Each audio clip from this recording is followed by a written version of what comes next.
There we go. I knew where fancy grounds went. Load up, Mom.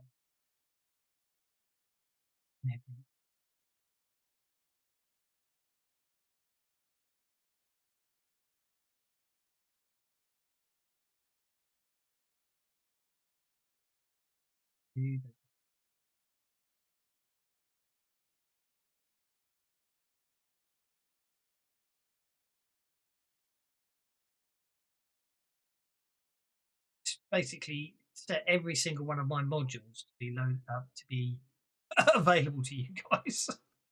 Hmm. Yes, they were. All off now.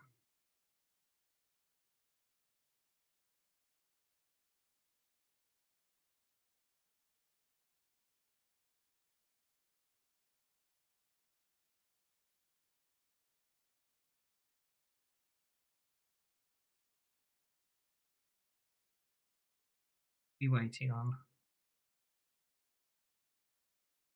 We don't have a Billagina yet. And we don't have a Jozan logged into Fantasy Grounds yet. Probably off robbing trains again, like normal. Hmm.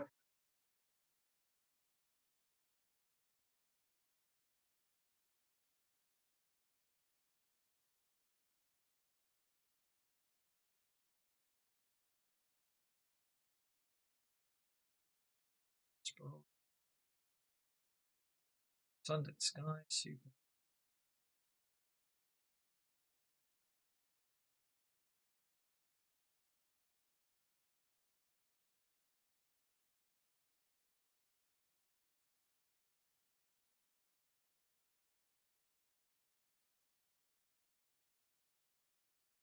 Down to potentially.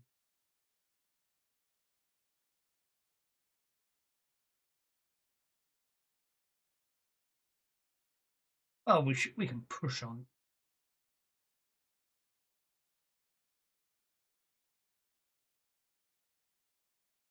Well, more. Let's have a look. It's just showing online, and Jimmy is showing online, so it might turn. Dookie, dookie. I do believe when we left you last, you'd got up the tower. You fought your way up the tower, and And Comps had showed us a wrecked ship, indeed, yes. which is going to help us getting into space a great deal. No. Doesn't help that. Well, no, that's the point. It basically shows you to the wreck of the Hesperos. Okay, I'm just yeah. And we'd also seen scantily clad women drinking cola. Yeah, or bubbly going fizz. bubbly fizz. Indeed. Okay. So, the Hesperus lies nose down in a drainage ditch beside a cracked runway. One wing is twisted. The cockpit glass is opaque with grime and ash. Hey, you know, that thing ain't gonna get us into space. We need a working ship. You expect us to fix it?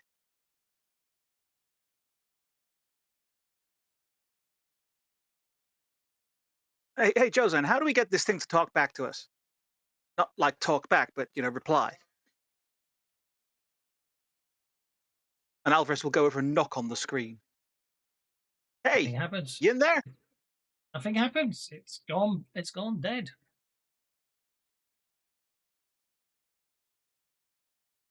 Okay, Alvarez will go to the top of the fire escape and say, guys, it's showing us a picture of a wreck.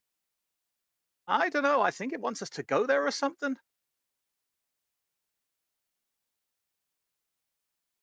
Well, I guess if we gotta go, we gotta go. Yeah, well, the restrooms are over there. And I ain't sure the plumbing's Where still. do you have an idea where? Can you see it from up there? I'm still Uh, down on the ground. Okay, let me have a look. I think it's over that way. Let's. Can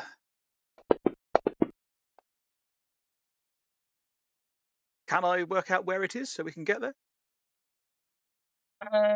Yeah, no. When that description I gave you is because you're looking at it. Sorry, from the control tower. Oh, right. Sorry. I Sorry, thought I that was did. because you Yeah, told I us didn't it make it clear. I on didn't the make it screen all clear. in Yeah, on it. yeah. Yeah, Sorry. yeah. It's over there. See that one with the cracked wing and those down in a ditch? Apparently, that's Okay. our ride. Mm, I think. wonderful. Yeah, Uh, fixing spaceships. I know you can yeah. do cars. I don't know. We'll find out, won't we? Uh, you see if I can get this APC moving enough to get us over there. I know the engines still work, I don't. or the fusion drive. Is the power cable long enough? Well, I don't know. Do we need to talk to that crazy piece of AI anymore? Or You don't I know. don't know. Maybe. then I guess Probably. maybe we'll leave it hooked up and we'll walk over. Yeah, it's not that far. Just I guess we look out for Walking Dead and stuff. Yeah. Well, hopefully we've already dealt with that problem. Yeah. Uh, Shall we leave Jozan in the tower for now, so he can talk to Comsat if we need him to? He's Well, not at least here. until we see if we can get this thing working enough so that maybe we can get talk to Comsat from the Hesperus if we can get power to the Hesperus. Then I'll shimmy down the rope and we'll leave Jozan in the tower until he happens to turn up. He happens Okay. to have been with you all along. Indeed. Okay. So, as I say, the Hesperus is lying nose down in the ditch on the cracked Yeah. runway. Um, Yeah.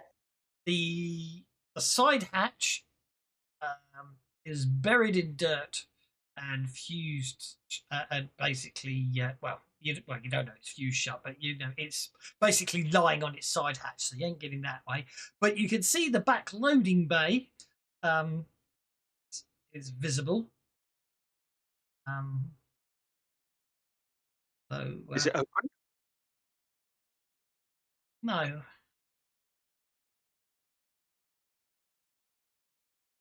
Well, Okay, let's I see what guess. we can do to get it open.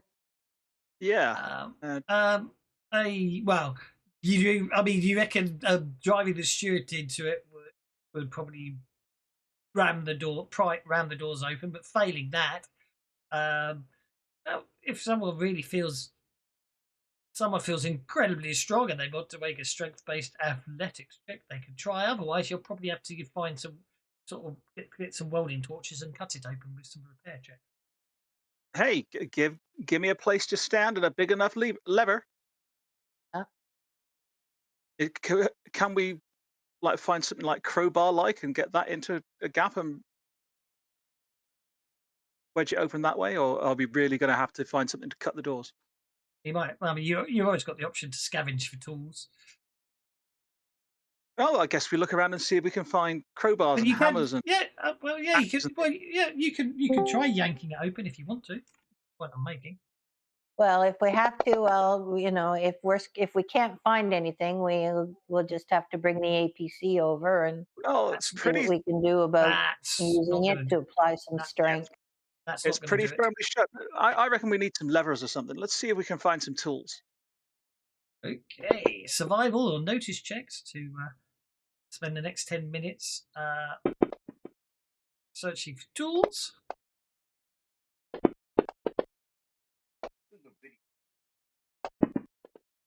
Cal found something. Al found something. Kid certainly didn't. Alvarez didn't. Joe's in will in a second. Boris, the youngest, that does you. So you. Okay. Well, Jozan can probably use his weird science to turn his flamethrower into a welding torch and cut it open anyway. No one crit failed, so that's Yeah, I can do that. okay.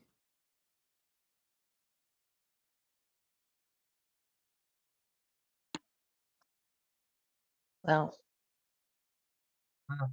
some beauty scavengers that come. It's not coming to investigate, but it's easy enough to get down. I'm not going to worry about fights, especially as it gets near console errors. So they can counter.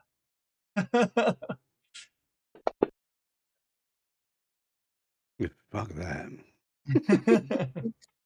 Well, Joseph, you're after 5 minutes of working on the back doors, you go, right, it's still tight. That's what you wanted, isn't it?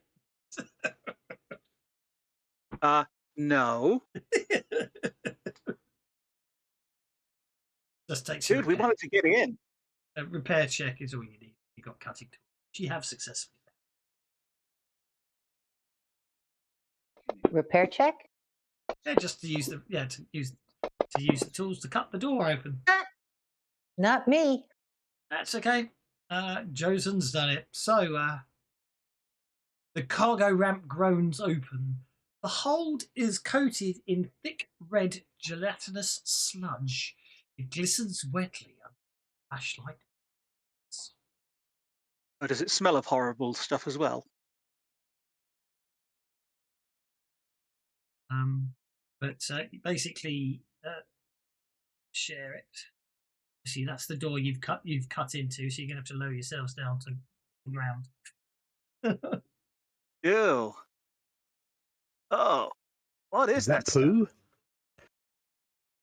If yours is No, that color, you it's have problems, it's Joseph. red weed. Da-da-da-da-da. Chances of anything. Yes, exactly. Exactly. We'll be very quiet from that point. Bloody excellent as that soundtrack is, we ain't having any more of it. Okay. Da-da. Anyway, Hola. yeah. So yeah, it's basically a mess. Boris, you sure you want to go walking into that goo? No, I'm going to walk up to it. Yeah. Okay.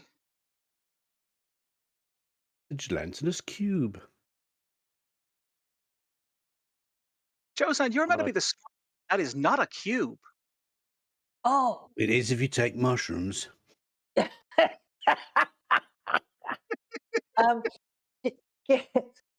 Try your Josanne, try your flavor on it and see what happens. On a low, do you have like a low setting? To see Yes. maybe you can course. burn it off. Ooh, low Has setting. anyone got science? Well, I already asked, does it smell of anything? It does have a distinct smell about it.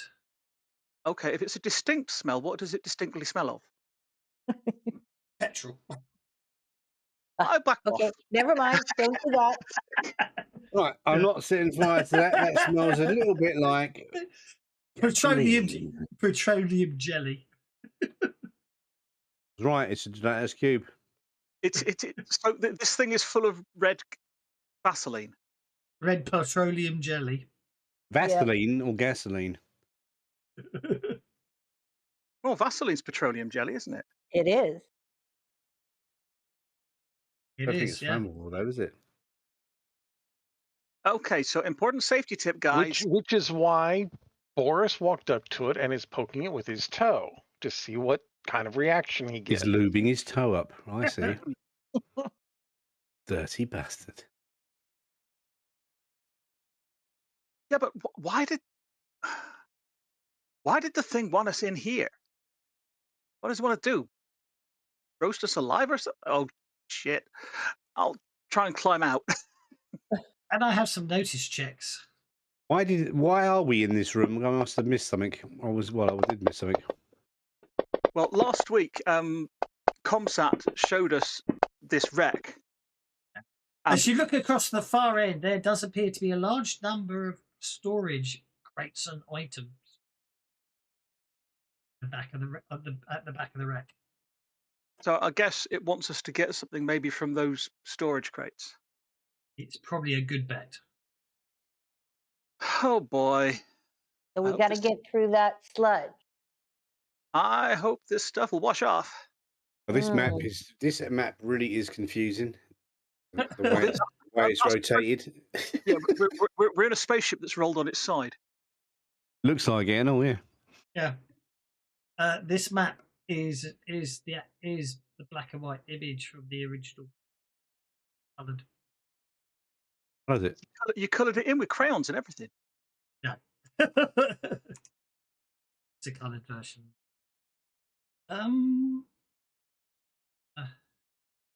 Yeah, colorized like they do with all the good old films. Yeah. Then it was well Not coloured. like DLS5. Turn them then, into rubbish. mediocre modern films. Mm. I like the original black and white. I know, but for this, I figured. Right. Just No, gonna I mean, I cancel like you, the mate. original black and white films. I have no idea what the Yeah. black and Right. white image looked like. Right. Everyone can move their pace, and no more than your pace, otherwise it will cancel everything because it's difficult terrain and you'll make agility checks after you've moved your pace. That's why people just moving straight to the other end is.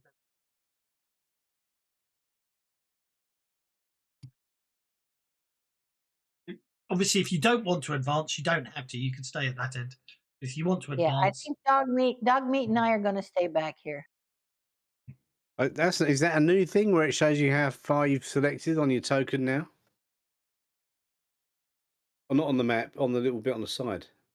Or Yeah, has that that's been it. there for a while? the numbers I think are new, isn't it? Yeah. Good, you can see. Oh, you've got a pace of 8, but it says you move 47. Okie dokie. I need all of you to make agility check. Agility rather than athletics, yeah? Yes, because it's a saving throw.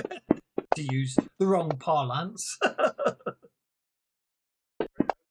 All of us, or just the ones walking through the sludge? Just the one walking through the sludge. Okay. So Josen has fallen prone. There's no injury. It's just Oh, fuck. You're now covered in goo. Now you're covered in this stuff. I'm going to sniff it and make sure if I can I use this. Is this? I was actually going to go right. This is interesting stuff. I'm going to get some of this in my little bottle here and collect it for later. Dude, you might want to make sure your flamethrowers off. And I will offer him my Listen, I'm hand. down here deliberately. This is all part of my plan. Okay, I'm down here collecting gloop. Guys, Oh dear. oh shit. clambering up out of the petroleum jelly appears to be a large number of ex crew members. Ex crew members. They have ceased to be. Josen I think they're is pining prone. space lanes. Oh, hang on. So this one's going to climb to there, and he's going to use the tool he's carrying to pummel Josen. Son of a bitch.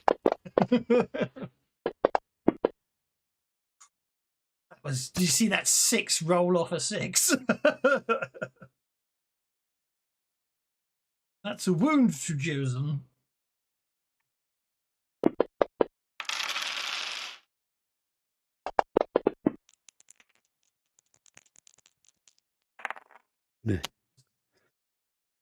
Successful soaking. The next one attacks Boris, the youngest, and misses.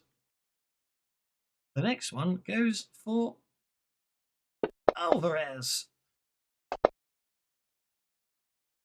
and hits.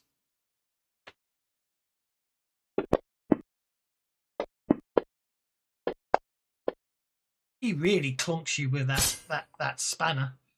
He does, doesn't he? Git.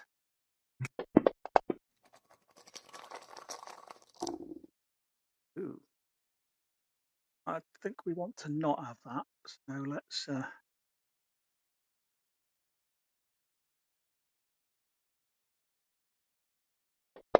a Benny on it.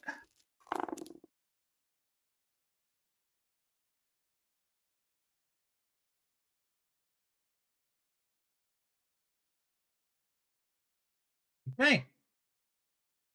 And the last one is going to attack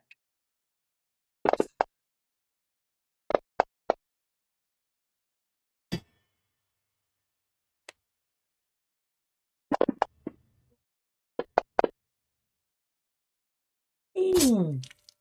This one obviously basically jumps down from the top of this wreckage and basically bonks Boris deep on the shoulder, causing him to lose his balance in the slum.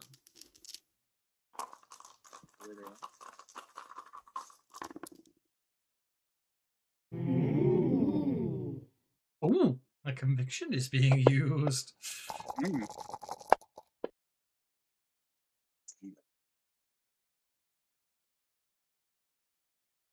Eat up to.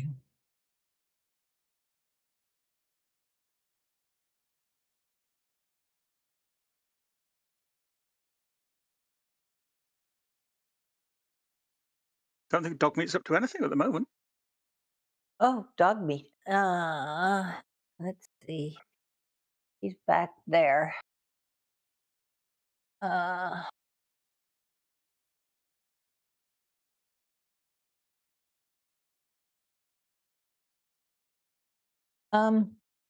Dog meat's gonna go on hold.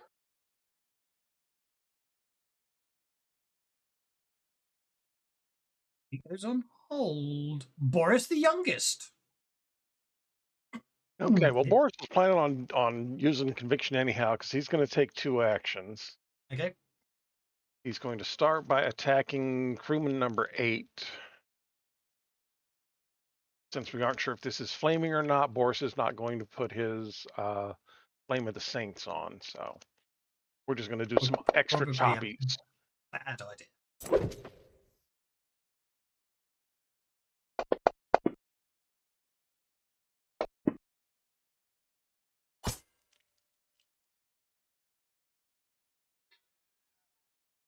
One undead crew member put down. And then, whoops, no, number 6, not number 7. How did I attack both?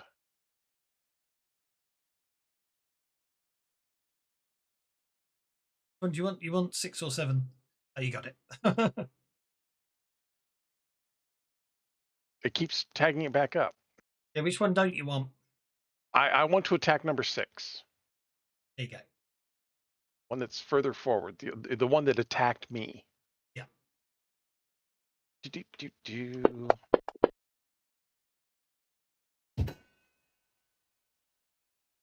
With raise. Looks like it might hurt. And then, because Boris is Boris, he will step forward. Okie dokie. And he will not fall down.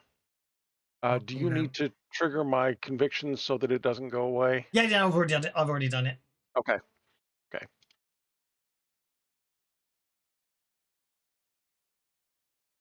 Shalene. Kitcheline is going to draw his pistols and start shooting undead crew, whatever one he has a good clear shot at. No!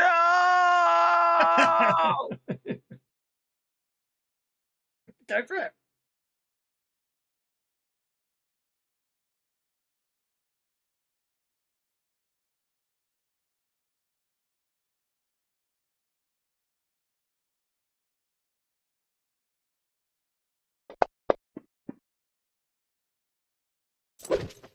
That's a hit.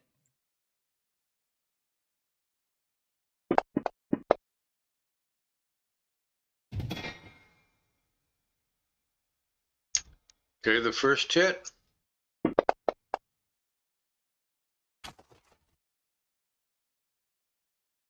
Second hit with a raise.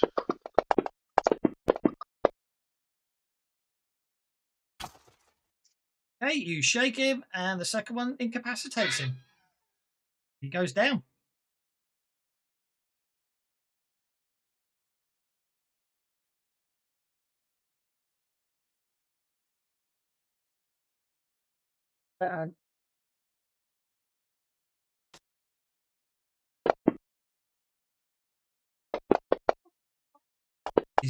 These guys are very lucky today. Oh, Boris is very unlucky. Very, very lucky. Wow, those undead dice are evil. Oh, Boris is lucky. Look at those 6s coming out. Folks, 3 of them. So 3 of them. Oh, I don't have any more bennies. Never mind. Okay, I guess I'm soaking 3.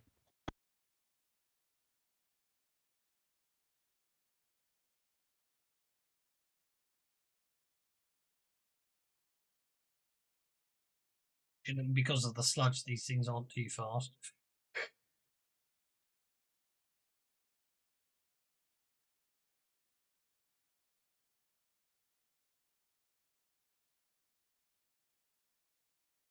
Yep, I'm afraid you are in range. Oh, God.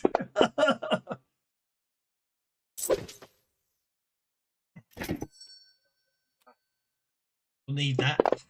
The way these dice are rolling. GM is trying to kill his players once more. Well, I mean, that's kind of the GM's job, is to kill the players. To provide a challenge to the players, not necessarily to outright kill them, is it? Tomato, tomato. Come on. Alvarez, you're up, sir. Okay, so Alvarez is going to turn around and look at Kid Shalene and say, "Dude, one spark of we're all doing dog meat impressions." And then he's going to step to there. I don't get that one. We'll all go woof. Oh, okay. I didn't get it. But it did make me laugh, so.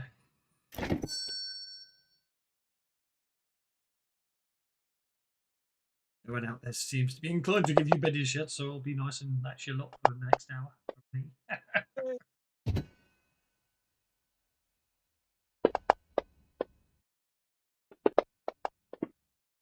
Oh, look at that 10. Yeah. That's another dead crewman. Pop that one up, and then I'm going to spend an extra power point to do a casting as a free action. I'm going to cast that. If you move more than 4 inches, you have to make an agility check. If you just take your time, as it. Yeah, I didn't move a great deal. And, half your pace. Half your pace, yeah. I mean. And Alvarez is going to pick up First Strike.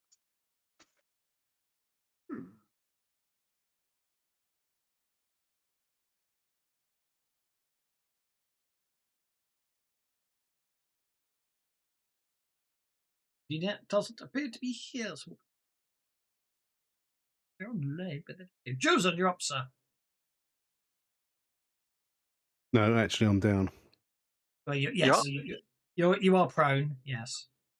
He's doing the dinosaur. Now I do believe. And while I was on the floor studying that stuff, do I think it's flammable? Very. Can't be using no fiery weapons in here. No, but I was just about to check something. I can't remember if it was just a Pathfinder one, sending a PowerPoint change. You said it was in the Fantasy Companion, and you were going to allow us to. Oh, the change of the trapping, I think, is just Pathfinder.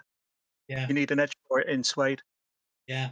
And it's the Wizard Edge, and it's got to be with arcane background magic only. Yeah. So yeah, you can't do much. Oh, hang on. He could jury rig power. He could jury rig.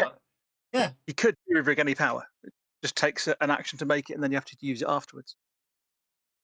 So you can jerry rig up a different weird science device. I'm going to make one that fires bullets, not bullets, nuts and bolts at things.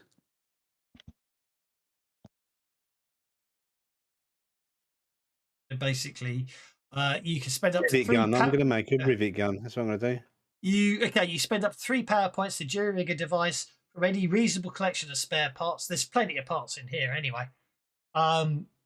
You're allowed to activate any power normally available to weird scientists of the rank or lower in particular setting with a power point cost of 3 or less.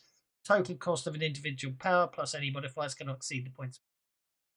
Each gadget created and activated with weird science roll at -2. It takes one entire turn, during which you can do nothing else. You cannot take multi-actions that turn. Each gadget is created. So basically, you can't move, but you can literally stand there, build something, and activate Yeah, I'm going to stand up and build this.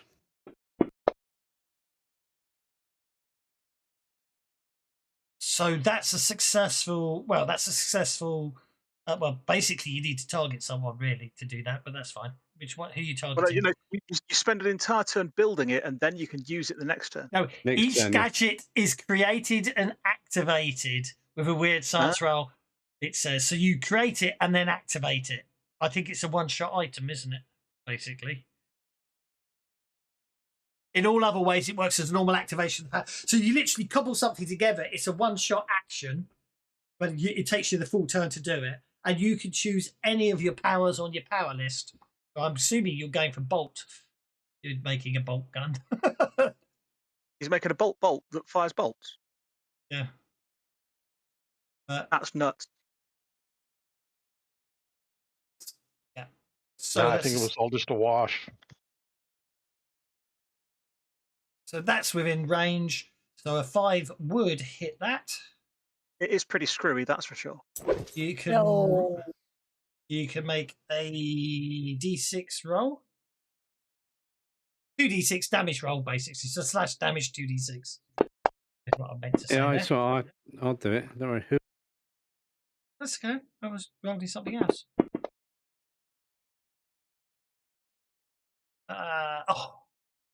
After 7 would have shaken it. Oh, you mother punch. Okay.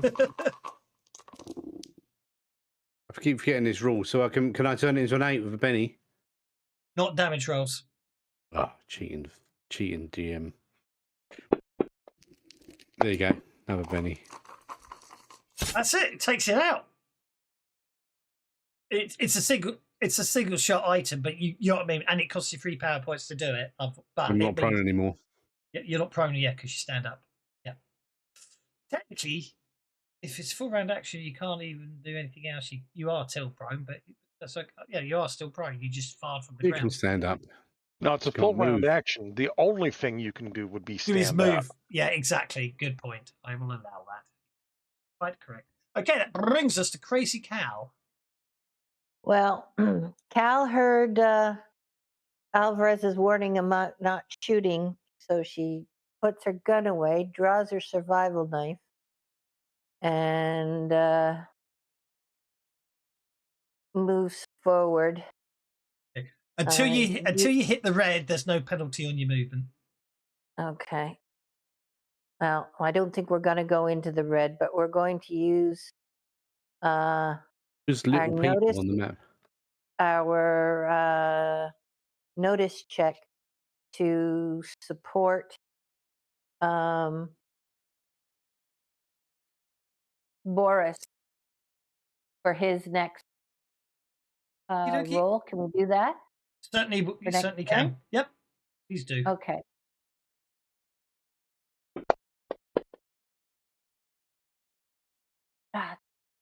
I'm going to Benny that.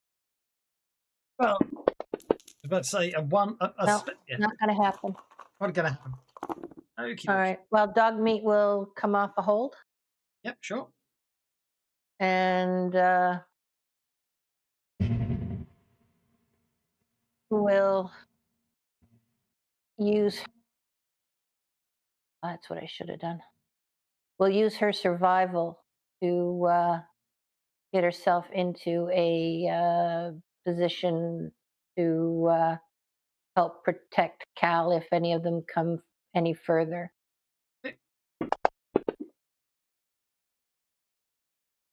Because Cal a +1 bonus. Fatigue as well. Yeah, I once you get a chance to rest, you'll be okay. Yeah. Round 2, Kid Shalene has the Joker. And I don't know why it's down there because it should be up on Kid Shalene. Yeah, everyone gets pennies. Kid Shalene's going to go on hold. No, I can't shoot anything in here because of the flame hazard. So, Oh, you put one down without any problems whatsoever.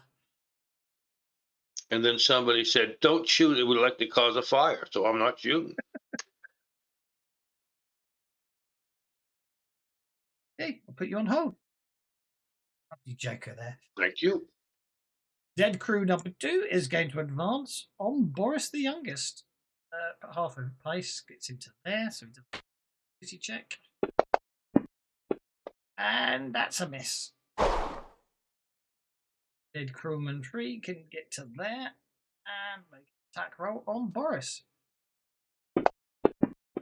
Ooh.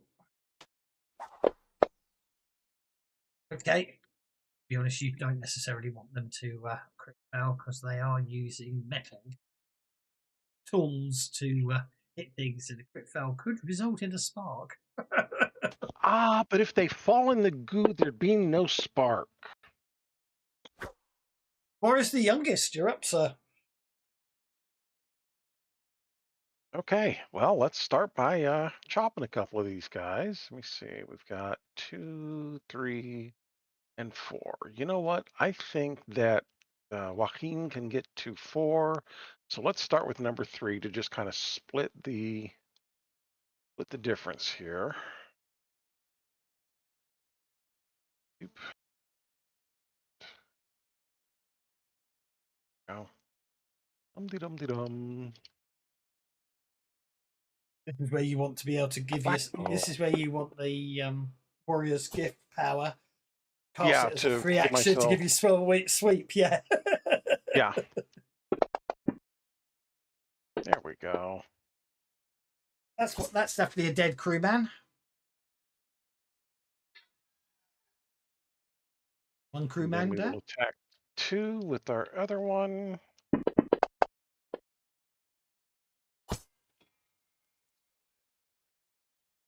That is a hit river raise indeed. Oh, that's well. Yeah, still kind of garbage. Shake it. You can. Yeah, I think I need to take him out though. So. Oh, jeez, overkill. As your situation's hopeless here, flow the beddies like Liquid Pro Plus, says Belladonna. Thanks, Bella. Thank you. Thank you. And then I will Benny to keep the conviction going. And end turn. Okay, and Dogmeat's up next. Oh.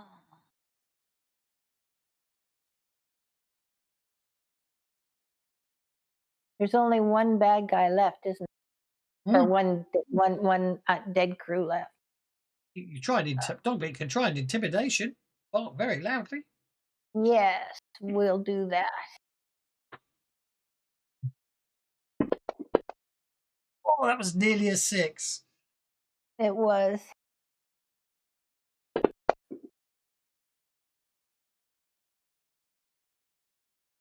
Yeah, it doesn't make any real difference.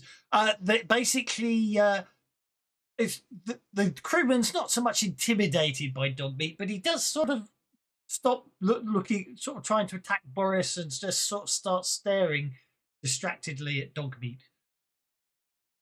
Sure. Do you really want me to come over there and eat you? Is that what you're saying? Oh, sorry. Point taken. Do you want to make him distracted or vulnerable? It's actually your choice. I forgot. Let's make him distracted, I guess. Leave it as distracted then. No problem at all. Okay. Vulnerable makes more sense though. Alvarez is up next. Because he's not going to get an attack. He's going to cast a power as a free action. He's going to cast celerity as a free action.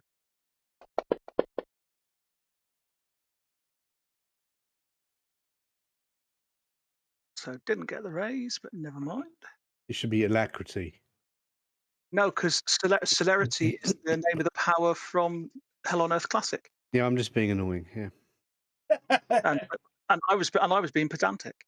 Oh, pendulums. Indeed. So now I can move 6 because I've got double pace. Yes, you can move half your Okay. pace without having to make an agility check in because it's difficult terrain. And if you want to do more than that, yeah.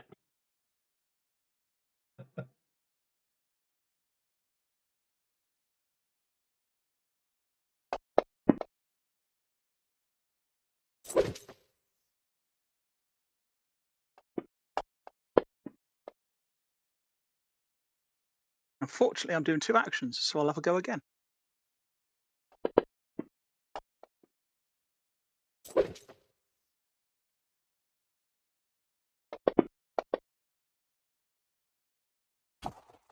You want to re-roll the first one, damage-wise? Go on then. Because the second one's shaking it, so if you re-roll the first one, you only need a shaken. True.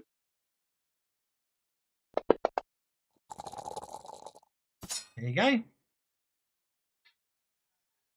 And with that, the fight is over, and token movement is unlocked, and now you can wade slowly through the rest of the vehicle.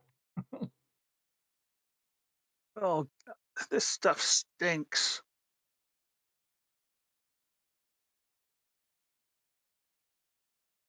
Maybe you guys should stay back there. You don't have to get any gooier than you already are. Sounds good. Let's go get those boxes, Boris. We'll keep an eye out and make sure nothing else starts to or tries to interfere in our salvage operation. I have to be honest, I have no idea why you're sent in here.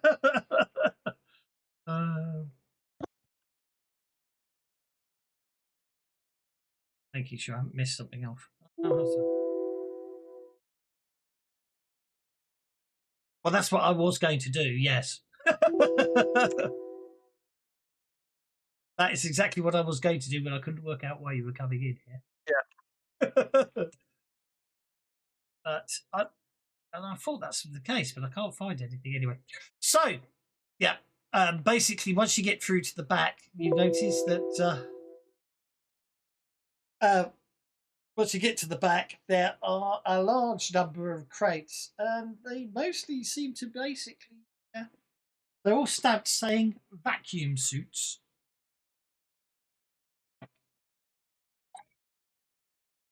What, like, for cleaning up dust? Assuming that's for if you wind up in space with no atmosphere to breathe. Oh, okay. I guess that's why. Yeah, it wanted us here. We need these, I guess. Okay. Um, let's hope there's enough. You thought through. There's actually about there's 10 crates in here. Okay. Do you reckon dog meat will fit in one of these? Well, we'll see what we can do to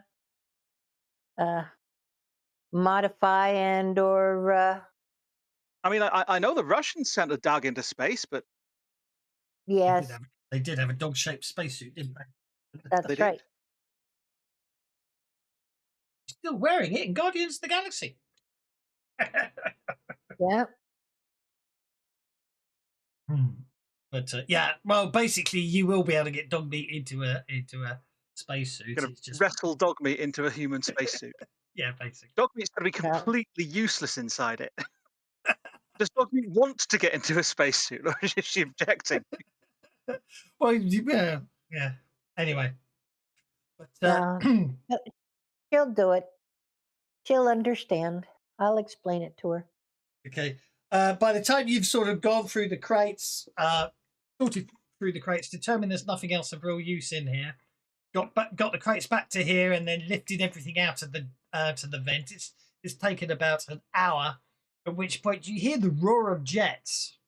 A few minutes after that, a small space shuttle descends from the sky and lands near the wreck of the Hesperus.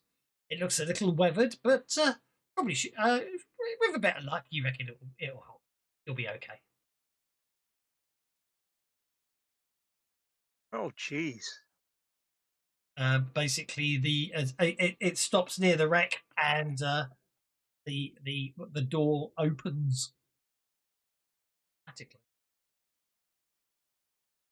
You know, Billa, Well. Alvarez says to the absent player, Maybe you it's still fine. haven't told us about what it was like on the Unity. I mean, Hellstrom said it literally traveled through hell. I mean, that can't have been good.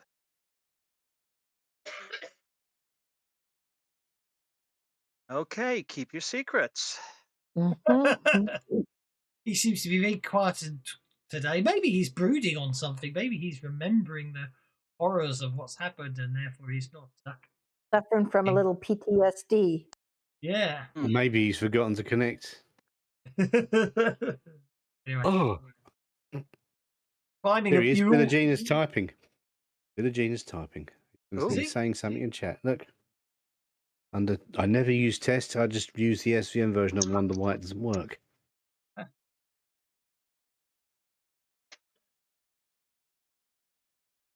Doesn't show me him typing here, I have to be honest. No, it doesn't show Stop me now. typing either. No worries. Right. Oh, Ah, Had unplanned family matters. that's all right. okay.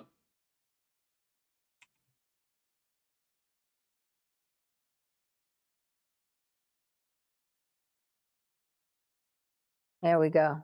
Oh, hang on. Oh, okay, so we need to go simply skip this. Well, he's welcome to flit in and out.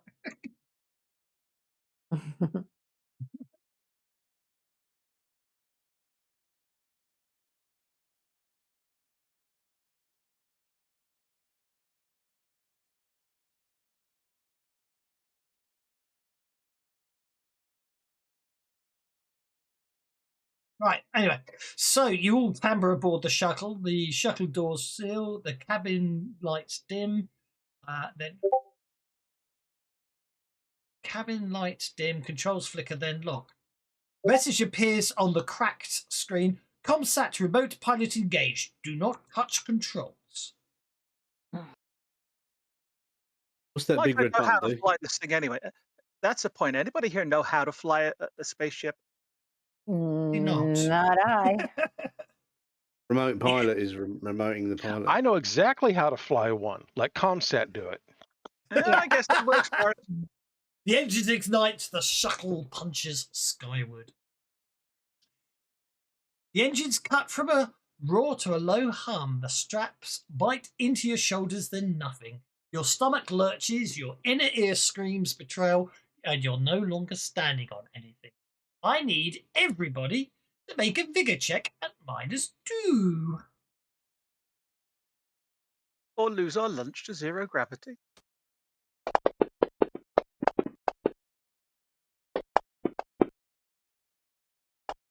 Alvarez thinks he's in a helicopter. +2. Okay. I'll let you do your rolls because I forgot to mention something because I was just doing billers. Oh dear! A kid Shalene has crit failed. Okay, so if you've got the soldier or pilot edge, you do get a +2 bonus. But it looks like Kid Shalene is Just unwell. puked all over the inside of his spacesuit. Well, it depends I don't know if you put them on yet. Kid Shalene has crit failed, but Billagina has failure. Billagina basically froze up and suffers fatigue until they reach the Unity site of gravity. Okay. However, I'm afraid Kid Shalene, you gain a minor hindrance. Ew. You gain 0G sickness. Which isn't Wonderful. adding to your character sheet. Why is it not adding to your character sheet? Because Character sheet's locked. It's because probably locked. I haven't loaded the module. That's why. So the lack of gravity makes you hear it upchuck. You become nauseous and might even throw up dehydrated victuals now and then. Those with severe infection, you're automatically fatigued in zero gravity, which can cause incapacitation but not death. Fatigue is recovered 1 hour in any type of gravity. So basically, whenever there's any 0G, you suffer fatigue. I'm afraid to say, kids, Shalene. I didn't think anyone would crit fail that. There we go. Usually it's like crazy cow and dog meat will have time to rest as you're flying up to lose that point of fatigue. And if anyone wants to heal Boris the Younger, now's a good time to do it. Boris can heal himself, actually. No, I will certainly heal Boris. How long is this flight going to take? I don't know. I'll look it up in a minute. Boris is healed. Boris is healed. Boris feels is better. You're feeling you're better because I ain't feeling you're better. Okay. In addition, okay. Kid Shalene, obviously, as for reward for getting a crit fail, you get to describe appropriately exactly what happens as soon as you enter microgravity.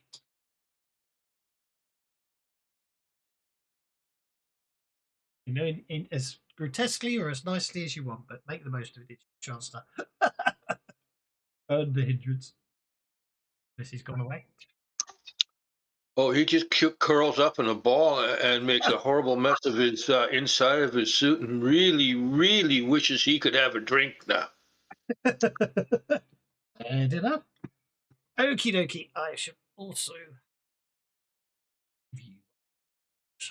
Okay. The earth falls away beneath you. You notice it sort of. First of all, first things first. You're up in the blue of the sky, and then as you get higher and higher, you start to notice that there is, in fact, a curvature to it, and then the sky turns black, and then eventually the earth is actually. You can actually see the earth is a sphere as you move away from it. At the same time, Hellstrom's crimson box suddenly sort of makes a noise. A pulse of dark red light emits from it. At the same time, you will notice that there are hairline cracks briefly glow upon the box. Guys, it's going all Hellraiser. After a minute, it all seems to calm down again and goes inert. The shuttle passes a dark, tumbling satellite. You just make out a single word: ComSat. The screen flickers once. Unity trajectory confirmed. Okay. I'm afraid Boris will wave out the window at the ComSat. Okay. I'm afraid Kid Shalene, it has 10 horrifying arrows. Youch. as you fly into deep space. Can't you put him to sleep? Can I jury rig a sleeping potion and knock him out? Villagina can put him to sleep just with the power of his mind. Do it then, Villagina. Put him to sleep.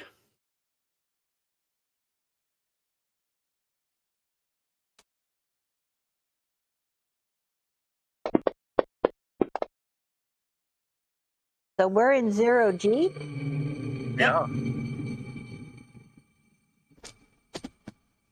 Oh, look, he fell over. It's up to Kid Shalene if he wants to resist, but...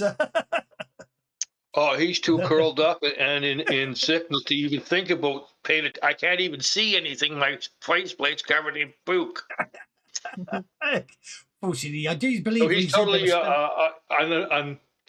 unable to see what's going on and is not really paying much attention outside and probably falls asleep with no problem at all. Why do all the effects now we just got to hope he doesn't drown in his own vomit. We'll put him in the recovery. Because you're not running the proper version of the test, you're running a half-assed version. Why have I got R&D over all of my effects all of a sudden? Because you're not running the proper version, you're running a half-assed version. Because where's global effects gone? Can you see it? Gone. It should be on the combat tracker up the top there. Is the global effects on the combat tracker? I don't see it, but then again, I'm not him. Can you see it, Kevin? Up the top of the combat tracker next to the little thing, there should be a global effects button. No. Which is interesting. Don't have the button at all. What happens if you run SVN versions?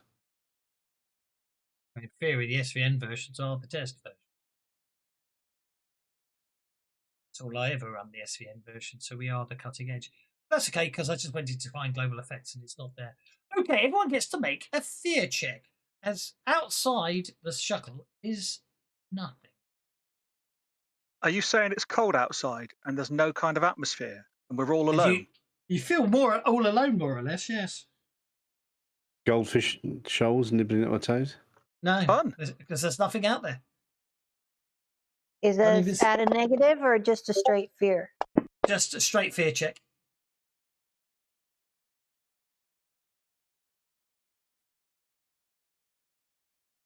Which is why I was going out there to disable any fear levels. I guess that means that Kid Shalene is shipwrecked and comatose. We'll get him some mango juice. Anyway, Kid Chili did need to make one, but he's okay anyway. He did say he wanted a drink, didn't he? He did. Right, that's all good. Okay. Only once during the 10 hours journey does the box crackle. This time it's more violent than last time. Hairline fractures appear rather than cracks. Oh, this ain't good. Nope. They're trying to bust out. Now, what did Hellstrom say? We need to get the engines online, and then we go to the AI room, and we say the code word applesauce. No. Poppin' fresh? No. Apostolos. Apple pie. Apostolos. Apostolus, yeah. And then We the AI will tell us. power first. Yeah, and then the AI will tell us what to do, and then we go to the bridge, and we just have to punch in, go to Banshee, and it'll do it. I hope we can do this quick. Yeah. Shuttle slows. Ahead hangs something immense. The Unity, dark, drifting, powerless. No lights, no movement. Just a silent relic in the abyss. The shuttle glides towards the Unity. The massive vessel hangs silent in the black void. Hang on, that's the same thing again. I've obviously copied it twice. The shuttle slows and stops. After a few seconds, nothing more happens. The shuttle is just stopped before the ship, a black cathedral of steel. After a minute, the screen flickers. Primary hangar unresponsive. Manual override required. External access advised. What? Spacewalk. Oh, hell. The cracked monitor bursts into saturated pre-fall optimism. Triumphant orchestral music blares through your helmets. A slow-motion shot of a smiling astronaut turns towards the camera. Visor reflecting a gleaming space station. A bold slogan flashes across the screen. Space, where real heroes fix real problems. When disaster strikes beyond Earth's gravity, only the brave step outside. Cut to two astronauts drifting along a hull, tethered, laughing confidently. Close-ups, magnetic boots locking, a gloved hand securing a clamp, a wrench turning a massive external valve marked Override A17, paddle sliding open to reveal a large red mechanical wheel.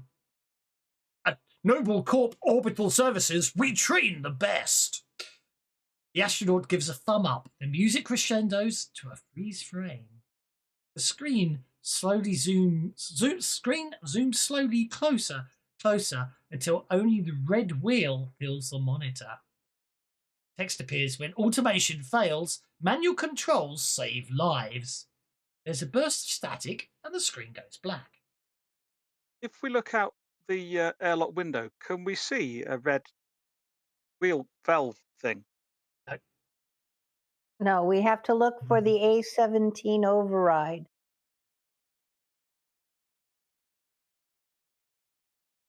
because there's a panel that slides open to reveal the red mechanical wheel, according to Good what's point. read there. Good point. These spacesuits we've got, do they have magnetic clamp boot thingies?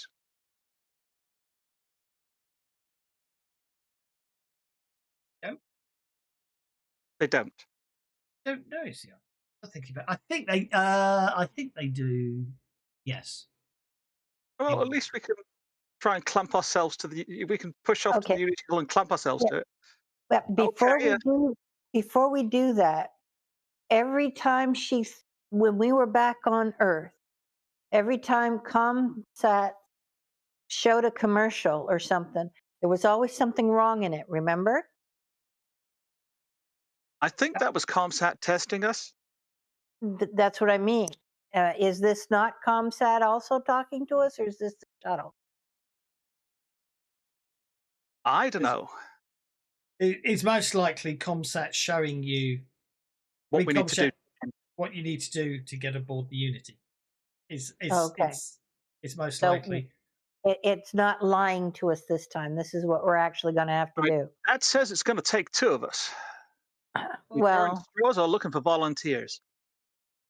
I mean, all of you could go out. All of you could go out, of course. It's up to you whether you want to. Look, kids asleep, and I have a feeling dark meat ain't going to be much use. Sorry, girl, I just don't think you're going to be much use in a suit out there.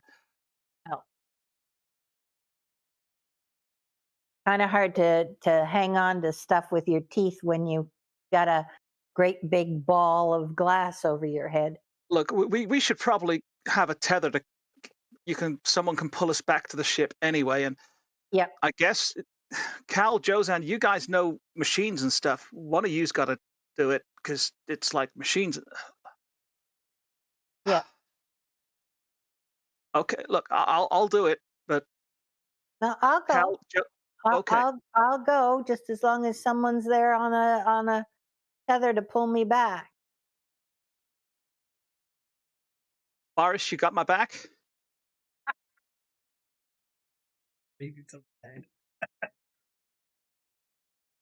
Boris is AFK, but I'm sure he's got your back. Okay. Can we see through the window here where override A17 panel is? No, I mean basically the only reason you can see the Unity is because it's blocking out the stars, if that makes sense. Okay, wonderful. All right. Are there lights on? Are there lights on our spacesuits? I think there will have to be, yes. It would be evil to say no, wouldn't it? All right. So I'm actually annoyed that I haven't got the global effects because I set up all the lovely global effects for 0G. Now I'm going to have to do them as manual effects, aren't I? Okay. Zero gravity, R&D, min, HR, day. About R&D. What does it mean? Anyway, let's give you all, we'll manually all give you the effects of zero gravity. Oh, poor kid Shalene.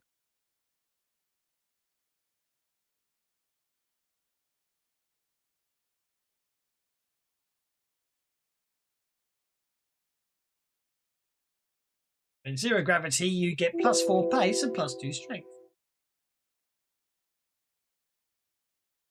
Before we go outside, I'm guessing it's going to be athletics to maneuver in zero gravity. So let's. Right, hold up. Does anyone want to make a common knowledge check? Crazy Cow and Josen, you get a +.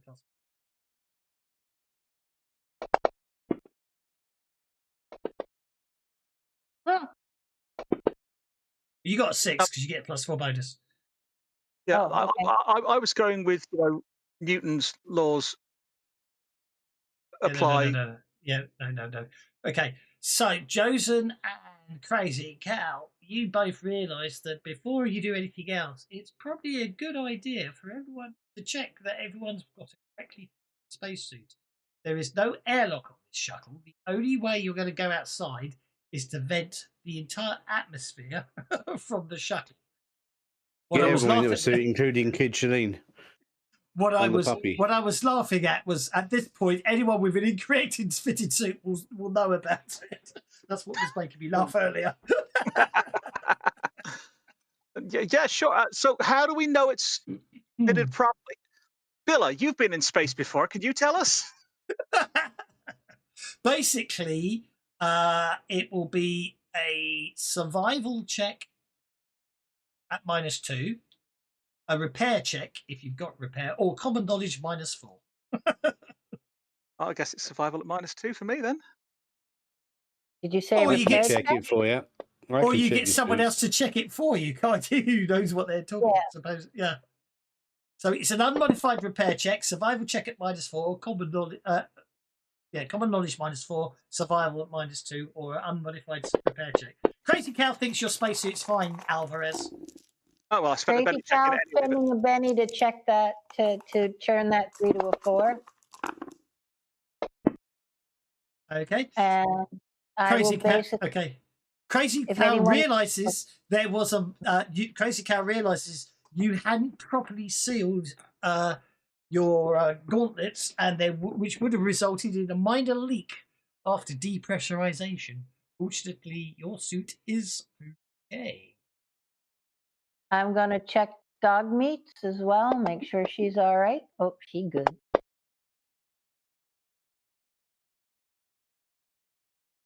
And dog meats anyone else who needs their suits checked? I basically do a check everybody's suit.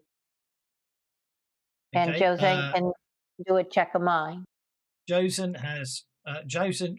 Yeah, we'll say Josen checked Crazy Cow's suit and is convinced that Crazy Cow's suit is okay. Check everyone's suits. Yeah. You need to check. To my mind, you need to check.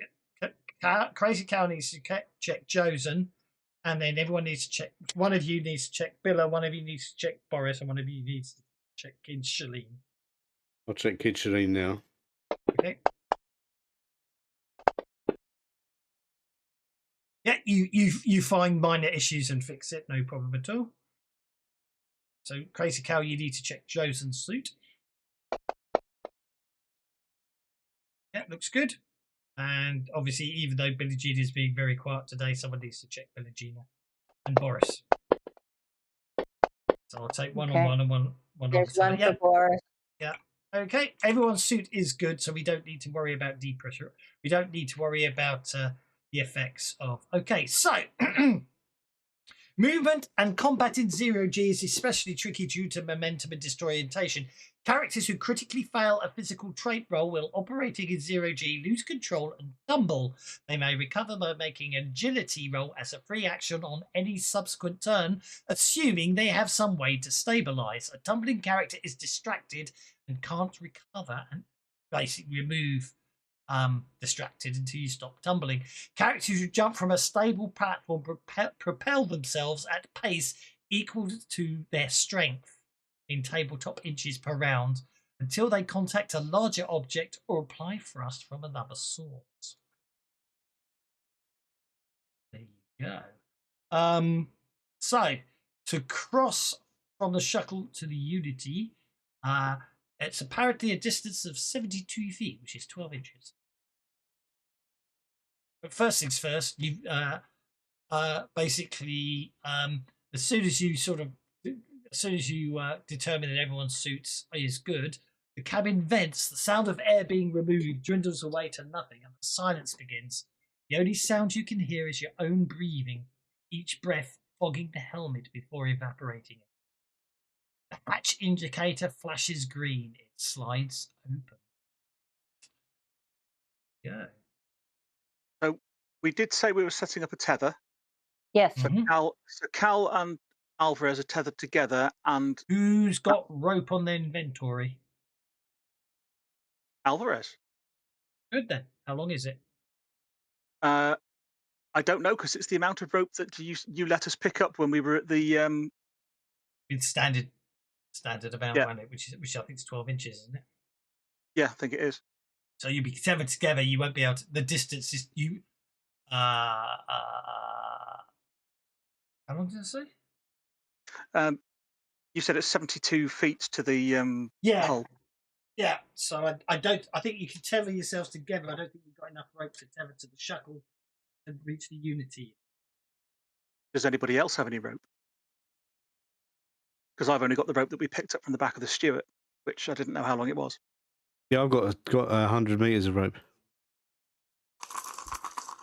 Yeah, Joseph does. I was just gonna look at what the standard rope was thingy. So I know, I just spent a penny to make sure I have. Yeah, yeah, I know you did. That's absolutely fine. That is exactly what you're allowed to use.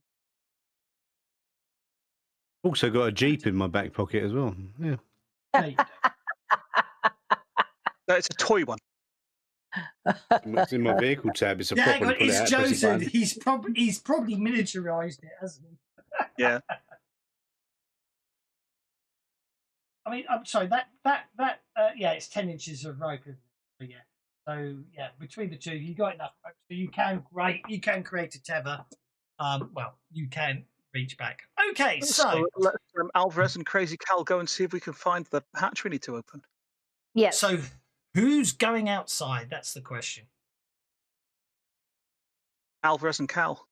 Yeah. Alvarez and Cal. Okay, so Alvarez and Cal, you both get to make an athletics check. On a success, you get a clean trajectory. On a raise, you land precisely at the desired access panel. On a failure, you'll drift. On a critical failure, you'll tumble. Well, first things first.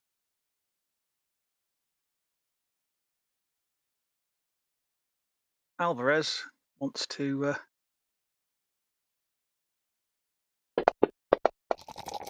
improve his athletics by 2 die types. You might as well just imagine you're on your character sheet. Yeah. Using the +2 bonus. That's what I'm going to do. We're not really using the tracker at this point, so. Yeah.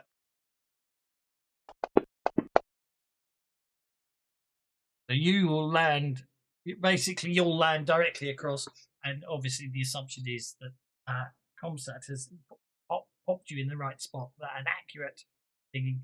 What's your strength? My strength is D6. Okay. Cal, what's your strength? D4.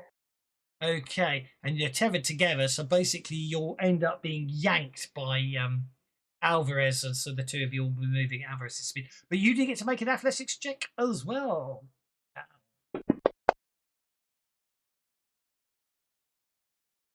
There's no minuses to that. It's just a straight athletic. That's straightforward. Yeah, your success is a nice, clean trajectory.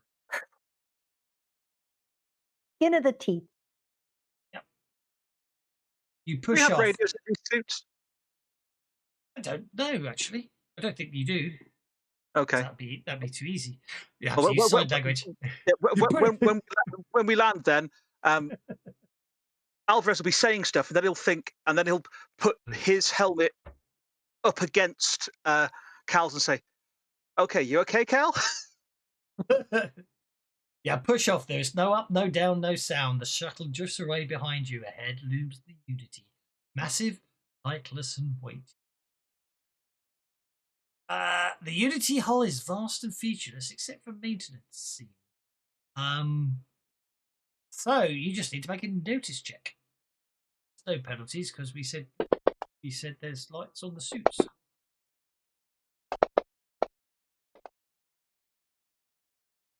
I'll spend a penny. That's okay. Yeah, Alvarez got a 16, and you don't worry too much. Okay. Alvarez, you spot fighting the override. So that's day 17. Indeed. Okie dokie. So who is going to right, who's going to open the hangar door? Only one person can perform the task, but obviously the other person can support. Alvarez is going to clamp his magnetic boots to the hull, and then he'll put his helmet up against Cal's helmet and say, "Open the pod bay doors, Cal." That's awful. That's so awful. I'm going to give a Benny that. It's brilliant. Okie dokie. But I don't want to, Dave. Okay. Anyway, here we go. Who the hell's Dave? 5 of repair. Okay, so treat the stress 5 successes. Only a single person knows repair cleaning the mechanism. So yep, you clean the mechanism. That gives you a single success. A 5. How many do we need? 5. 5 successes. Okay. And it needs repair, does it? But I can support. No. That was repair. Was cleaning the mechanism. Athletics is allowed. Electronics to reroute things. You can say it, but obviously you can't support. You're out there. Alvarez. So now you can make a support roll for Cal's next turn. Yeah. So I'm gonna, now that it's cleaned, I'm gonna sort of very undeftly wearing spacesuit gauntlets. Try and wriggle my fingers in underneath things and hold things so that they're not going to shift off or grab hold of Cal to keep her in place while she's working. So I will use athletics to support her. Okie dokie. I will spend a Benny to use athletics to support her. That's better. That's 4. See what happens. Okay. You get the 3 of. Oh, hang on. That not. How did that actually? Do that. Ah, there we go. And then if I deal you again, it should treat it. No, it's not treating it as a new ground, is it? Toggle hold. Toggle hold. Toggle hold. Toggle hold. I'll move down to you. Move down to you. You obviously got to do it as you can't obviously. There we are. Round 2. Oh, good. No complication. No complication. So you can make. So what are you going to do now? You've used your repair to clean away, to clean the mechanism and make sure it appears to be functioning okay. What do you want to do now? I'm going to use my notice to make sure I'm applying pressure in the right space to slide the panel open correctly. Right? Okay, you got righty, yep, that's tighty, good. lefty, loosey. Righty, tighty, lefty, loosey. Indeedy. Okay. So that's an 8 with your +4 bonus. If you 2 successes. You know what? I think I want to Benny that. Go for it. See if I can get a little better on that.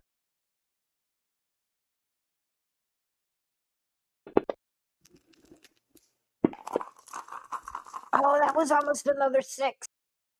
Darn. 15. One short of the successes we need. Yeah. If only you could spend a Benny. That'll turn it into a 12, right? Yeah. There. Which one another 4 makes 16. The point is the point with that one is there's absolutely no timing on it, but it's really down to if you critically fail, you're in trouble. That's all it is. You have a long. There's no other problem. It is just a case of the more rounds you have to the more times you have to roll, the more likely there is a chance you have a failing. And then have a complication, have a failing, and then you're tumbling. Okay. So what I should have done at the end of the first round was the wheel turns slowly. There is no sound. You can feel the metal groaning. The seam begins to widen. Darkness yawns within. But obviously now you've succeeded. With a final wrenching twist, the hangar doors separate. A black cavern opens before you. Inside the cavern, there is no gravity, no power. Debris floats lazily past. But somehow we can all hear the Blue Danube Waltz. And back on the shuttle, so you two won't hear it. Noble Corp, because sometimes you just have to do it yourself. And then. Except none of them will hear it either because there's no radios in the suits. And there's no atmosphere in the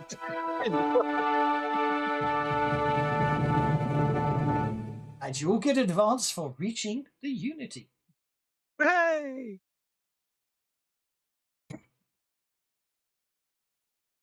Okay. Now the fun and games is the shuttle. Oh, I think the shuttle can have. Yeah, the shuttle crosses the threshold of the Unity. As the shuttle crosses the threshold of the Unity, the box begins to hum. The black veins across its surface twitch, and something inside presses outward.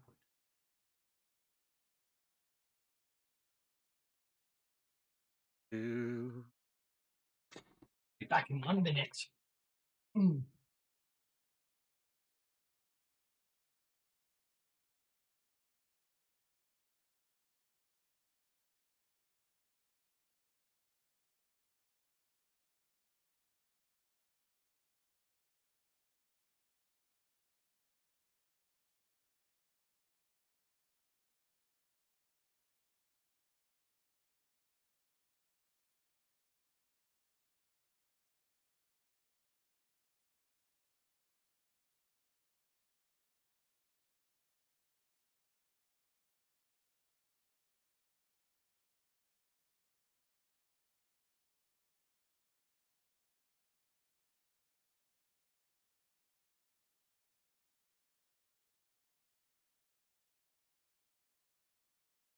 Even talk.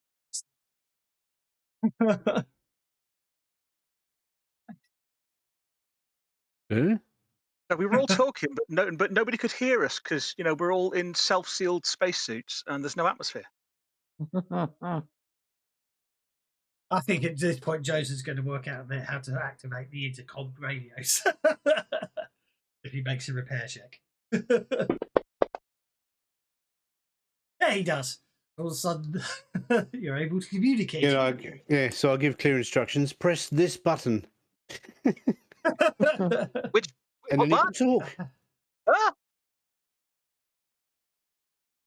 There'll be a hand waving in front of Jozan's visor, and then the international shrug shoulders thing of what the. The shuttle glides into the cavernous black mouth of the Unity. Inside, the hangar is vast and dead. No gravity, no lights, just drifting wreckage.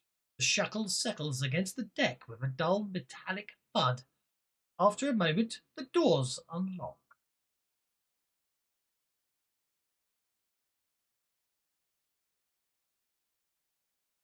What's the edge that gives you bonuses for dealing with space sickness? Gravity adjusted. You need to load Lost Colony for that. Yeah, grab, yeah, acclamation, yes.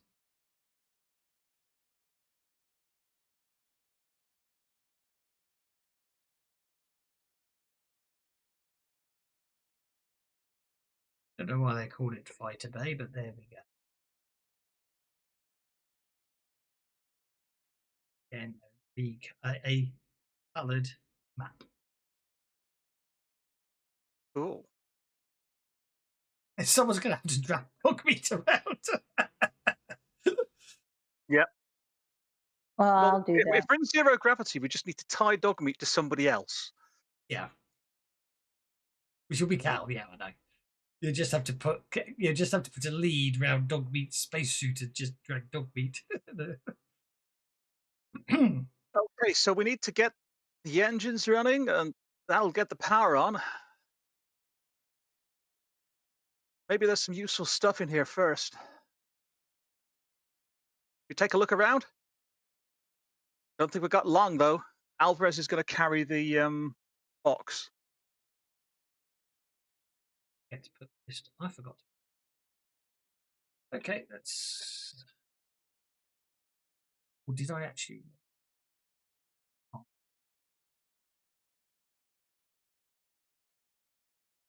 Yeah, no, yeah, fighter base scavenger.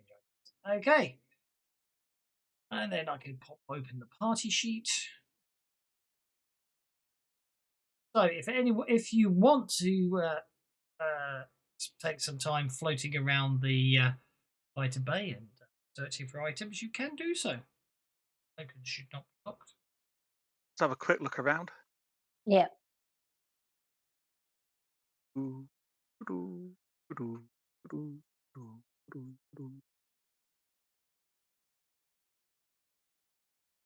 I mean, there's another ship there which appears to have somebody hanging out of the front of it, I think, which is kind of worrying. I'll just put the token over it so I can't tell. No, I can't see anyone hanging out of it.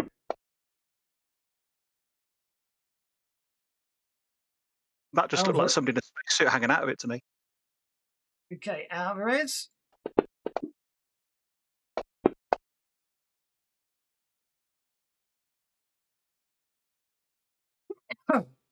Alvarez, you find 4 adhesive patches for repairing spacesuit. Ooh, handy. Josen, you find 3 blowtorches. Yes. Can be used More as things you improvised. can use to set fire to things. Can be used as improvised weapons. Boris, the youngest, doesn't find anything of usefulness. Crazy Cal, you find a portable saw.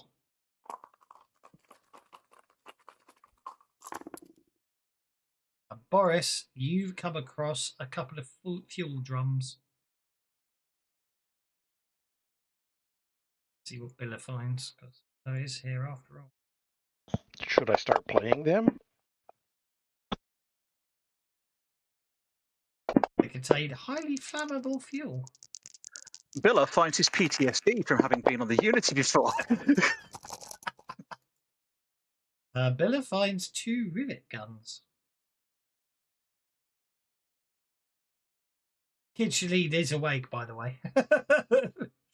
but not happy about it, probably. I'm not happy about it. What? I'm sorry, what was it I found again? It was a saw of some sort? Portable saw. It's all on. It's in the party sheet. They're all on the party sheet, so anyone can nab them if they want. Oh, okay. Guys, folks should take one of these. There's not enough for everyone, but look, this looks like a thing for putting over your suit if it breaks. Kid, I'm afraid to say that until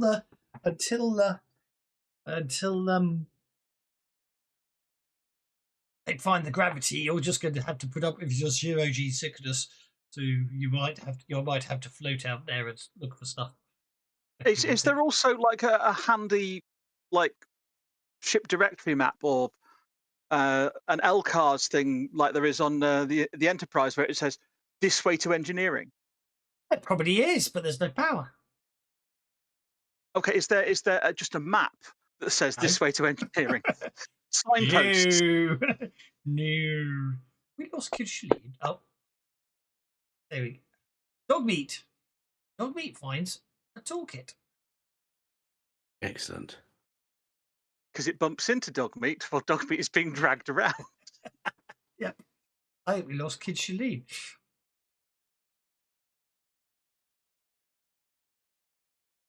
He's sleeping. No, he's awake He's now. not. He's awake now because yeah. Let him make his own notice roll if he wants to. No, because otherwise the rest for quite a large section of the adventure, he's just going to be lying in the hangar, so he has to just put up with the fact he's not feeling very well and get on with it. I'm afraid to say, but there you go. He rolled exactly what I did, so he's really not feeling very well. But he might want to take a rivet gun to make up for the fact that his 6 shooters are probably inside his spacesuit. He's still blind until he gets his spacesuit open and cleans everything out of it. Mm. Oh no! I mean, there were spare suits. I'm going to allow you to say before you went in, before you took the atmosphere out, you basically did obviously change helmets. I'm not that mean. Guys, I think there's a corridor here. I mean, likewise, if you want to have, obviously you can have made sure your equipment's outside your spacesuits before you put them on. But if you want to you take any of these weapons instead, you can. But they're not exactly designed for it, and that is the only way out of here that you. Okay, let's see if we can find engineering. Yeah, we got to find engineering and get the regular engine going, so we can cold start the nuclear and power plant. And then get to the AI. Yeah. Okay. The hall leads into a maze of junctions and dead ends. It seems many of the doors were locked shut, Perhaps to seal the ship off or block whatever supposedly invaded. With no map, you are forced to move haphazardly down the corridors. Most are completely empty, though occasionally you see bullet holes, scorch marks, or brown smears along the walls.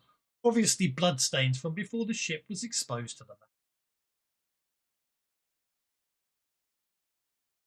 Villa, You spot what the hell happened here?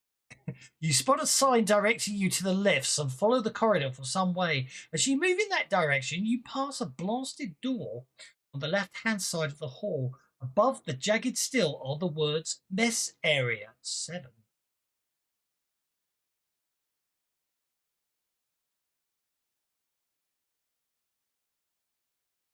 Having seen the wreckage so far, and I'm not entirely sure I want to see what kind of food has been left behind in zero gravity. Yeah. Though it might not Vacuum go would bad preserve it fairly considering it's well. sitting in vacuum. Yeah. Guess we can have a quick check. How's the box doing? It's not like pulsating anymore, is it? Well, funny you should say that. I think at this point our priority is to get this ship going and get to Banshee as quickly as possible. Now, the last thing we want is these guys busting out in the. Yeah. Well, I mean, we can give the mess area a cursory glance, but I don't think we've got time to search it.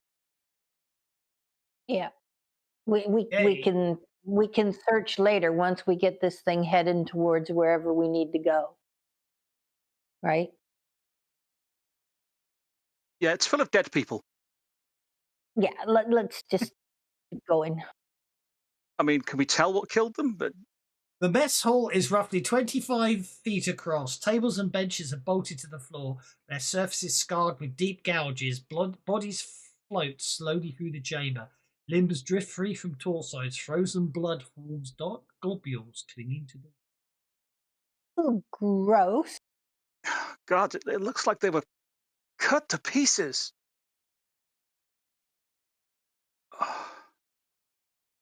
Villa, I'm starting to understand why you didn't tell us about this place, but why the hell didn't you tell us about this place? I don't think any of what happened here he was on board for, was he? I don't know. No, I don't. But we know that he came back to Earth on this ship. Yes. And he left it in orbit.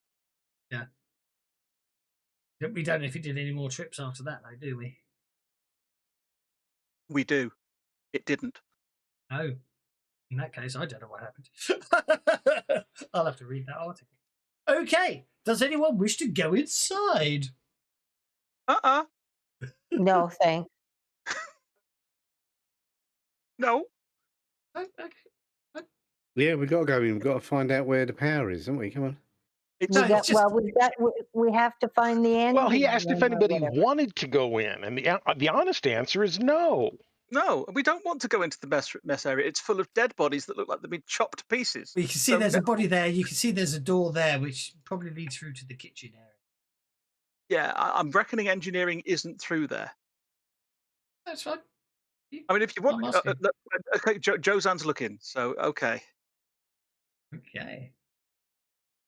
So, no one wants to examine the bodies or anything. Josan, dude, we need to get to engineering.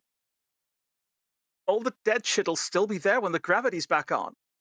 I'm not entirely sure that's a good idea. Then if we can get the air, oh God, if we get the air pumped, oh my, no. Oh, why did I think of that? Okay, Joseph walks in, nothing happens.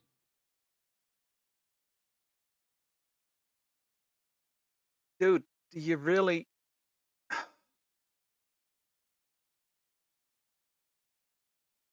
Make a notice check at -2, Joseph, unless you have this healing skill, in which case.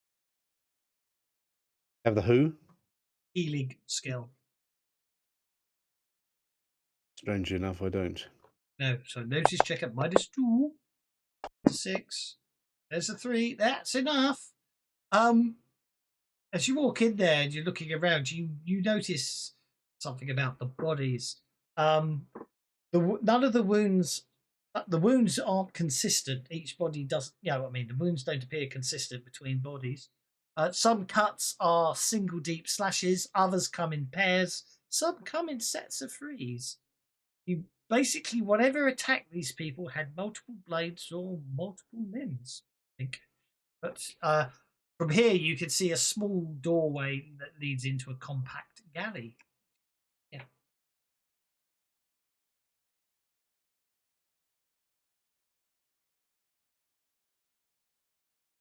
There might be stuff in these cupboards. Do any of these bodies look like they're going to come alive? No. Well, they haven't moved yet. They are obviously floating and moving around the room under zero, micro. But I'm not looking at anyone, and suddenly an eyeball goes.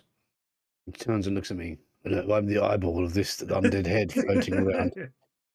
Yeah, I'll avoid the bodies and go across to the. Okay.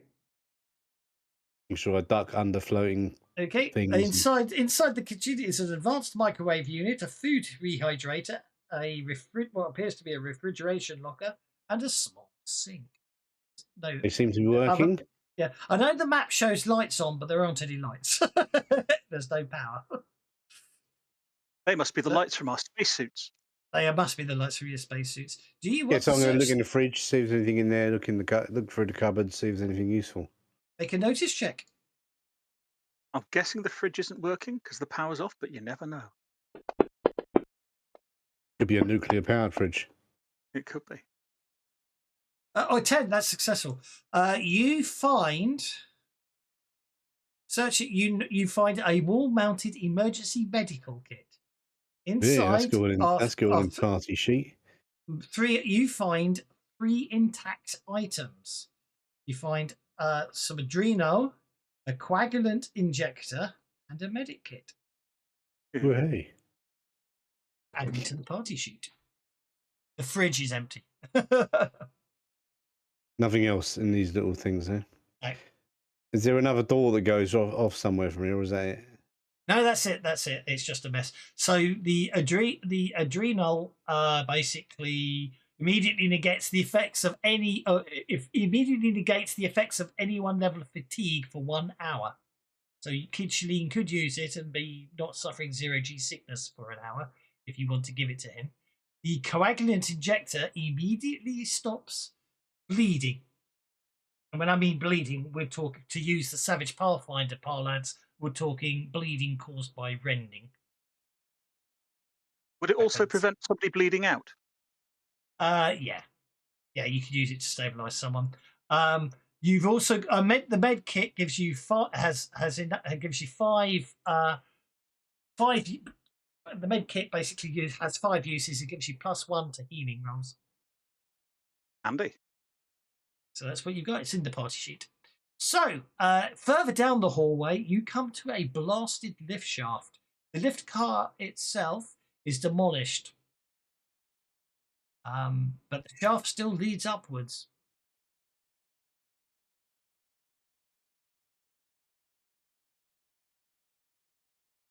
Well, looks like the only way is up, baby. Hold on. Hold on. Won't be long. On. Okay. The shaft leads up almost certainly towards the engine room and the bridge. The good news is the lift car itself isn't blocking your passage. It's crashed into the bottom of the shaft. The bad news is that it evidently was loaded with civilians when it hit.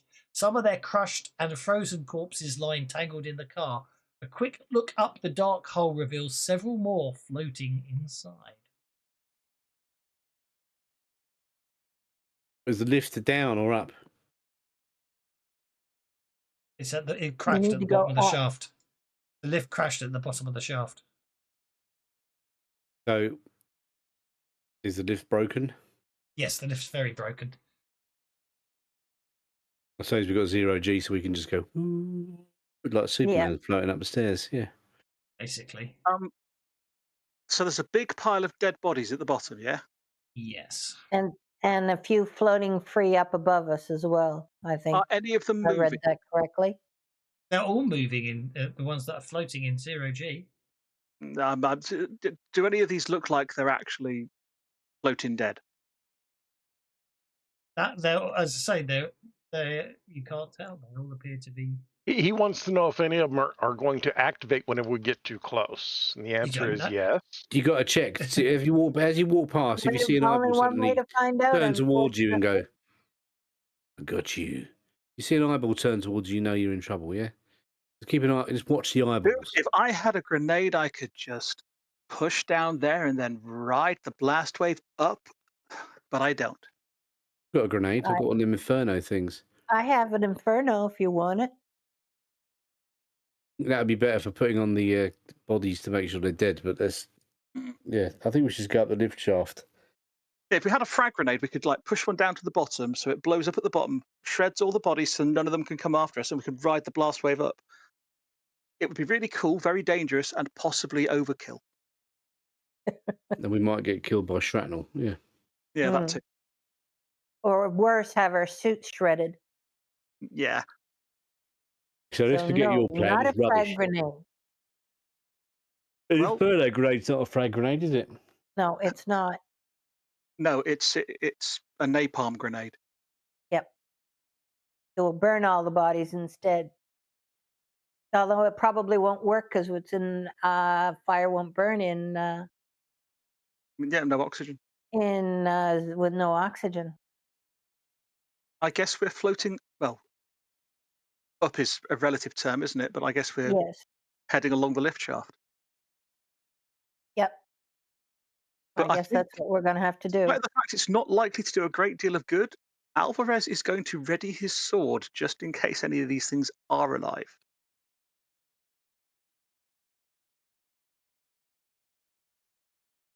Or, undead.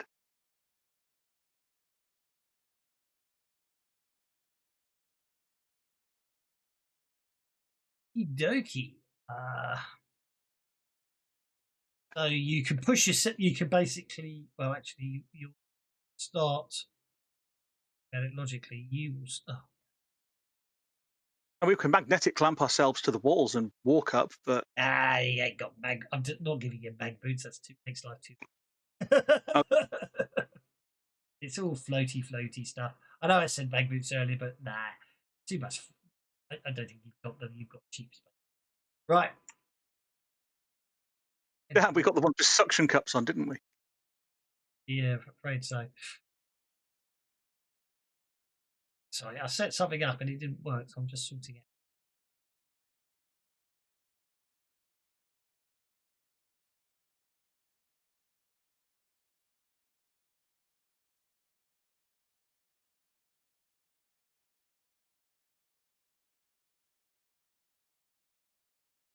Right, there we go. That should do it. You're in the lift shaft.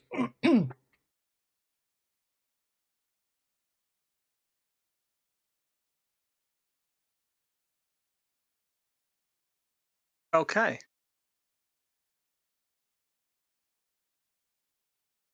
Struggling to orient myself. I'm not sure which way we need to go.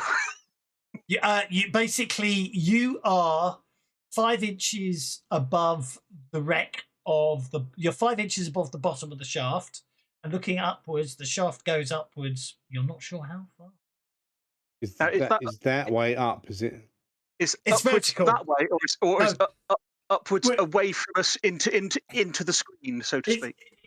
We are going. Basically, you are going to make your athletics checks and move your pace, and we're going to move you vertically.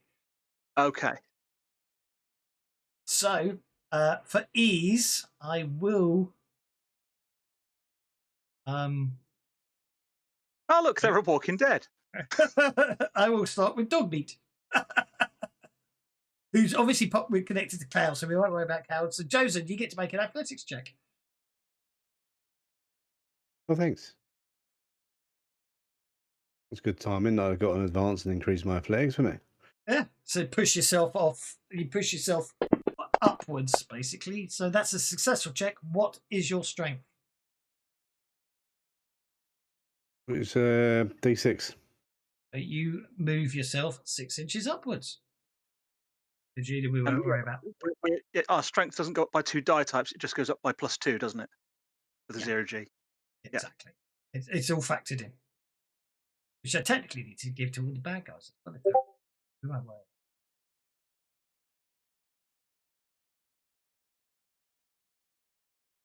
It's Boris. It is Boris. Sorry, Boris is going to jump, do the springy thing, and and his strength is 6. So Boris moves 6 straight up. That gets us to Alvarez.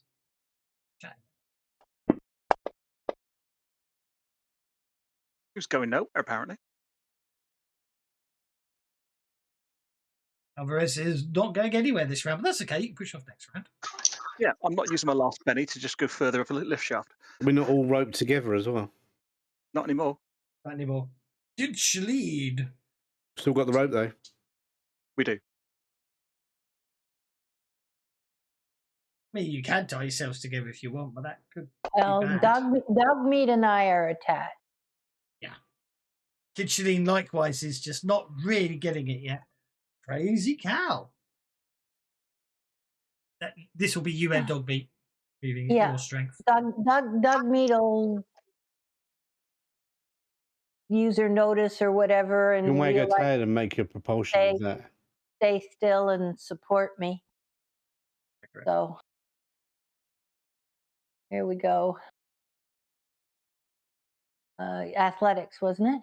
That's athletics. Again, it's athletic. It's not. You just need a 4. It's just more the fact that obviously changing directions and stuff requires other athletics checks. Otherwise, you'll just continue to float upwards on your pace. So your strength rather. Okay, so that gets you to 4. Okay, that's as you drift upward through the wreckage, something brushes your boot. One of the bodies. It rotates slowly in the air. Its head lolls sideways, and its eyes open. The corpse's jaws snap shut with an open, wet crack around you. Other bodies began to twitch. The dead are awakening. Avoid the dead. I know they say that in space no one can hear you scream, but I'm screaming right now. Can you not press your microphone while you're doing that? Give me a headache. I'm going to give everyone pennies for the references there. That made me smile. Okay. It's eyes. I told you, you got to watch out for the eyes, didn't I? I was fucking right. Let's start the new round. Something eyeball looks at you and goes, ugh. Walking Dead are rubbish. These are, I should have changed it to floating dead. They're the floating dead. Okay, well, you know what? It's definitely the not way you split it up like you're playing D&D. See the way he splits it up like it's D&D. They all get their own card. Cheating bastard. Thinks we're playing D&D still. Yeah. We'll get one card and then the road goes over in one hit and then we can kill them all in one move. But no. Yeah, believe me, I'm not going to keep it like that. You Dungeons and Dragons player. Hey, Dungeons and Dragons 2nd edition.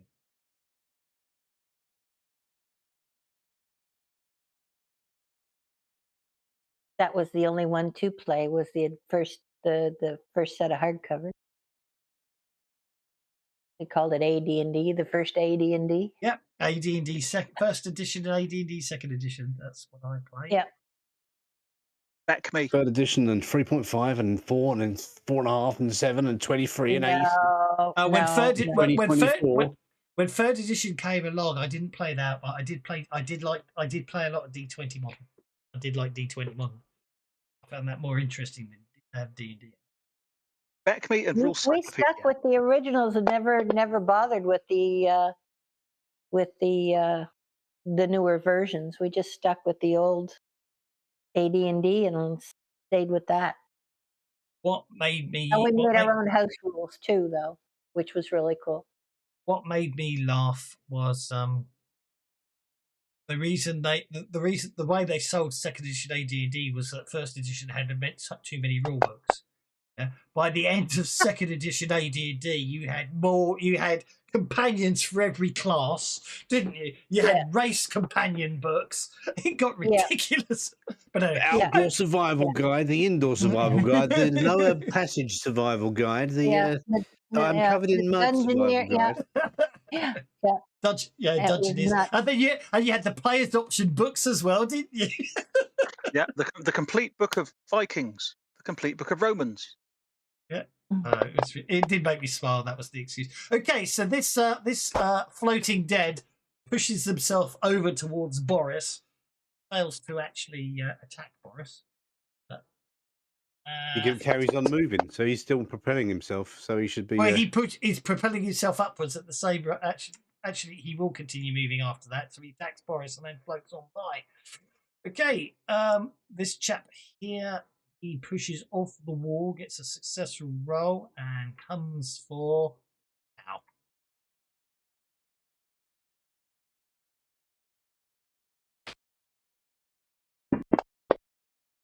Misses and then because it's literally like a flyby attack, continues moving for up to their strength. Right, this one. Technically, he's leaving the combat, so I get a free attack. Could be where the 3D stuff comes in handy, wouldn't it? Let's have a look. Oh yeah, it would work in 3D, wouldn't it? This map. It does work in 3D, except you have to zoom out a lot. Right, you can see where. Right, I've got to avoid that mofo. No, well, I'm going to, because you guys might be doing the same thing. I'm going to treat it as flyby attack, so it's not really. You know what I mean? None of you are in your natural element. Okay. I don't think there's any edges. Two on the floor. They just got to kick off the floor, guys. Come on, look at you down there. Okay, this one's going to basically make a flyby attack on. Oh, this might hurt. If they do attack, he parries with his sword. This one ends up at +3 because he's downwards. Okay, this one. He's going to hit the floor. That's good. He's got nothing to stop to until he gets to the floor. Well, no, he's near the side. He can attempt to grab it. He's a zombie. They're stupid. That's a successful. He's going to move 8 inches. Only gets him to there. Doesn't make any difference there. Actually, the floor's at -5 anyway. So this one over here will make an athletics check and move. Which does get him. And he will stay there, attacking Boris. Yes. This guy's way over here. He's not going anywhere. Boris, you're up. That one's in range. Okay, well, I was going to say, that one's right there next to me, so I think that's the one I'm probably going to be whacking at. Yep. Don't miss. Or you're going to go flying.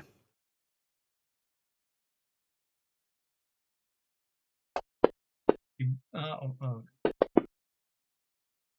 not so bad in 3D mode. It makes a lot more sense in 3D mode. It does, doesn't it? In 3D mode, it does work in 3D because you can see the relative heights of everyone. That's a hit with raise. Go for it. It is. Try and hit him into his buddies and knock them all back. Okay. Especially made tokens just for this fight. 0G zombies. Wow.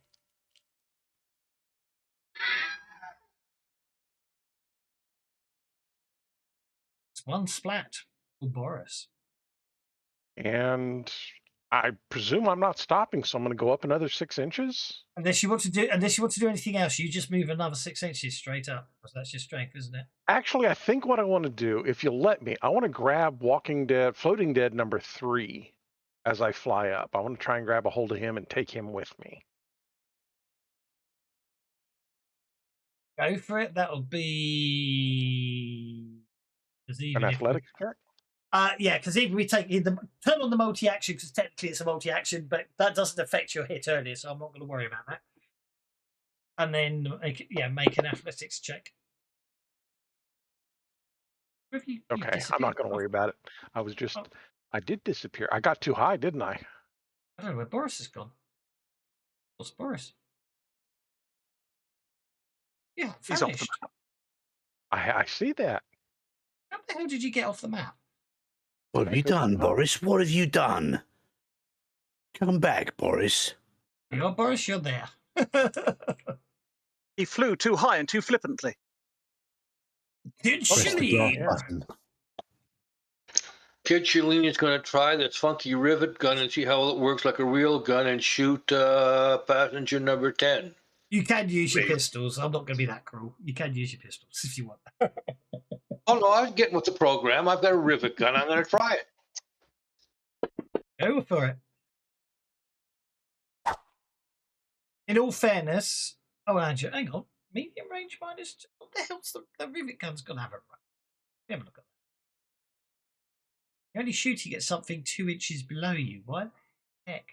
Yeah, but 2 inches away is range 3 because of the angle as well. Oh yeah, So that's why. Yeah, that's why. That's 18 feet. Yeah, fair enough. Yeah, use your 6 shooters, mate. Use the 6 shooters. What's the recoil like on a rivet gun? That's an interesting Well, if it's idea. a tool designed to work in 0G, I would imagine it's almost got 0 recoil. Yeah, but it might not be because the Unity's got Artificial gravity. Artificial gravity when it's switched on. But when you're outside fixing rivets, you don't want gravity, do you? Oh, yeah. Yeah, you don't want to use the gravity. It's a 0G rivet gun. I'll be nice and let you use the 6 shooters because obviously you wouldn't have put your spacesuit over the top. Well, you might have done that. At me. Oh! Well, I guess they don't quite work well in vacuum. Well, actually, they do, but obviously, unfortunately, what actually happens is you fire the shot, and unfortunately, we're going to basically we're going to have you tumbling as you lose. Why is It he spins around uncontrollably, like a top.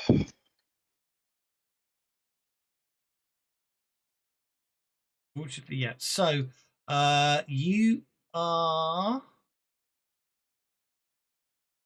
distracted and tumbling. We'll have you move 5 inches upwards and 5 inches that way. Oh, lucky. Looking at the diagram there, you fly off backwards. You fire upwards because you're aiming downwards. You're tumbling through the air, and fortunately, you don't hit anything, but you are tumbling, and you are distracted. Fortunately, though, you're right by the wall, so next turn you can attempt to grab it. It's not Kid Shalene's day today. You should have stayed downstairs. Alvarez, you're still floating. Alvarez is going to activate a power. Okay. For an extra power point to do it as a free action.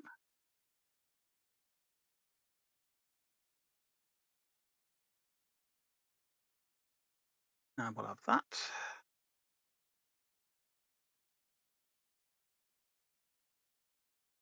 And then Alvarez wants to, having seen Kid Shalene go tumbling, wants to launch himself up past Walking Dead number 6, chopping Walking Dead number 6 on the way, and then grab Kid Shalene to stop him tumbling if we can.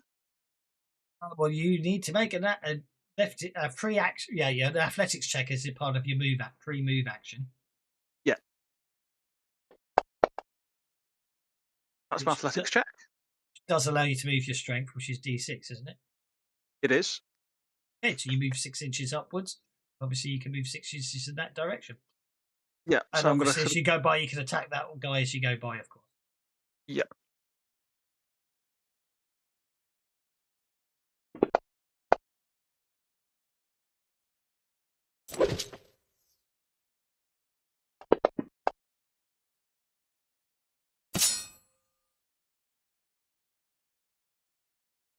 Hey, you take it out.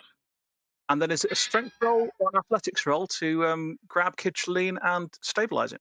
It's technically a grapple, so it would be athletics, wouldn't it? Okie doke. And Kid Shalene will oppose it, not because he's trying to, but you know what I mean. Well, no, we won't do it like that. I'm trying to think, how should we do it? I think you need a 6. I need a 6, do I? Yeah, we'll treat it as a he's spinning, so it's just a 4 with a -2 penalty, so you need a 6. Rightio. Well, we'll do that and try again. I should have just spent a penny and added 1, shouldn't I? Yeah, I'll spend a penny and add 1. Sorry. Okay, that's okay. You grab hold of Kid Shalene. He is no longer tumbling and is no longer distracted.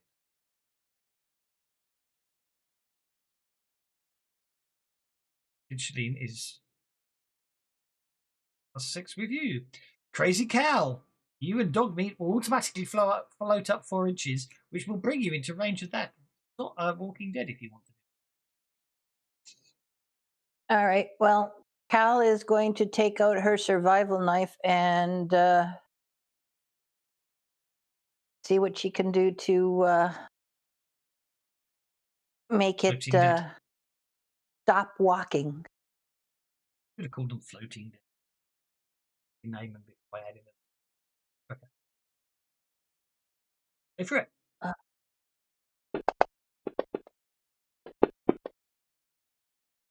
That. Oh, sorry, I did That's that okay. wrong. I was supposed to roll out my survival knife. That's Apologies. Okay. Hit with a raise, roll for damage. It's okay. It treated it as a test.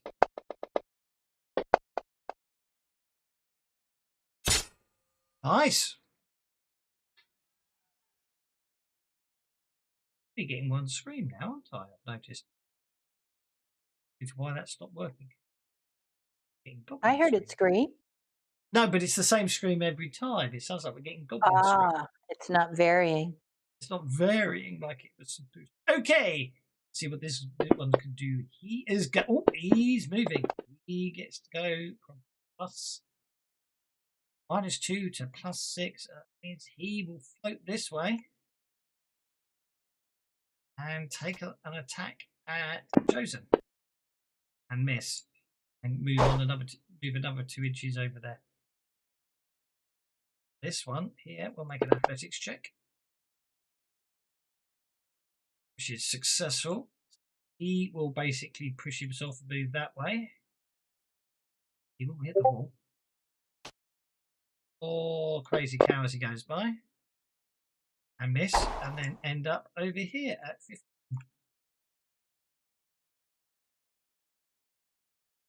Everything's gone to hell. Looks like you're gone as well. Upon the slim chance some survive, Benny's slow, so you may strive. And boy, howdy! Sorry, I didn't notice earlier. Destroy your safe and happy lives before it's too late, or you have a Benny your choice. I didn't notice that. We've been missing Bennies because you don't watch your screen. Oh, I missed Boy Howdy's giving Benny's earlier. So there's Benny's from Boy Howdy, and Benny's from Belladonna. Okay, at -1. Let's see what this one can do. Oh, yeah, he's off. He'll get up to +7. Range at +7. That's going to have to be Josen, isn't it? But he's going to go past by Josen and end up over here. He'll attack Josen on the way past.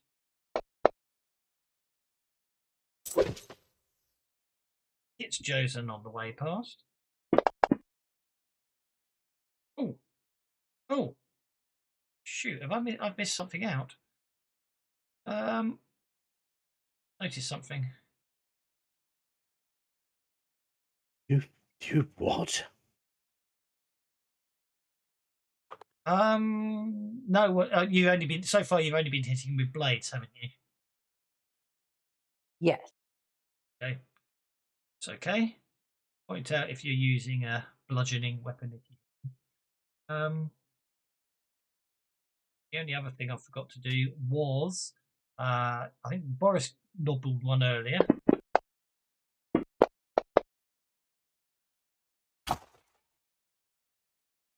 So Boris carries on floating upwards, because that would have affected grabbing something. And Crazy Cow, when you destroy them, they shatter into razor-sharp shards, fortunately, which shakes Boris, but doesn't because they're frozen. And but Cow, you're unharmed as it shatters. Did I actually roll the damage on Josen? You were unharmed, Josen, it looks like. I was unarmed. Didn't Yep. even get me. Except the move. What the hell is he moving over there like that? I don't know what's going on. Let's try that. There we go. This one over here will make an athletics check. And will be successful. So he gets from -2 to +6. Which means he can reach. Just, I don't think zombies would have the brains to figure out what to do. They're just like going, and just sit there making noises. Well, they just, yeah, I agree. But these aren't your normal zombies. No, they these are your normal sniper zombies. The Walking Dead, they're thick as two planks. I suppose they've got plot everything, haven't they? They need to. Oh yes. I did write the adventure. Just converted it to Savage.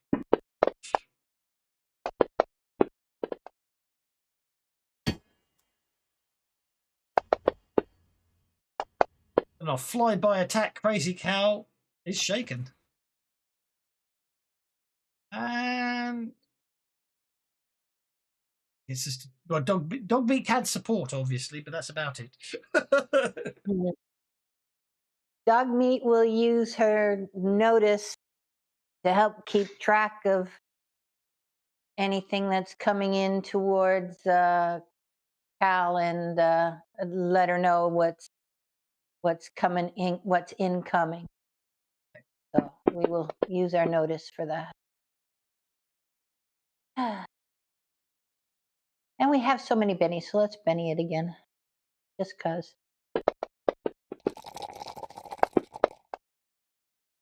Whoa.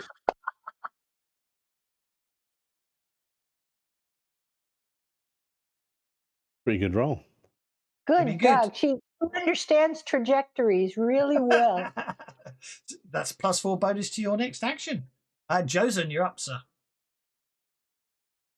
Well, considering her mama or her, is it her that's going to be? Yeah, whatever. She's going to. I just carry on floating. I just carry on moving in the same direction.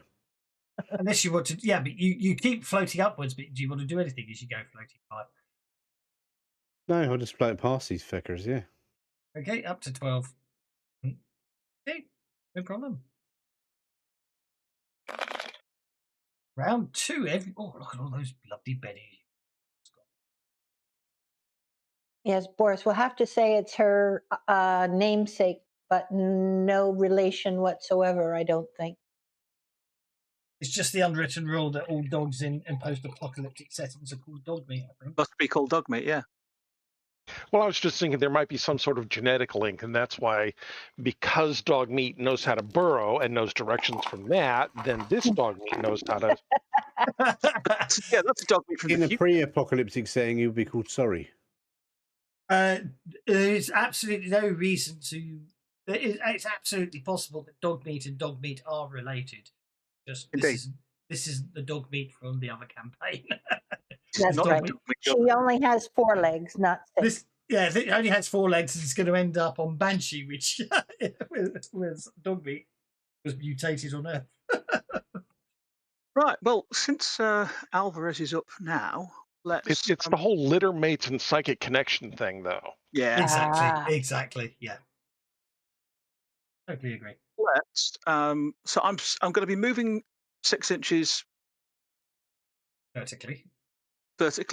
Actual fact, you are going to have to make an athletics check because at the moment you are moving 6 inches vertically into this wall.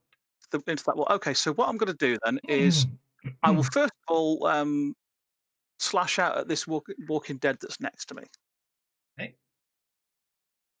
Target for you, just to let you know I've done the targeting, so you don't do it as well as I do it. You're welcome. It's a hit.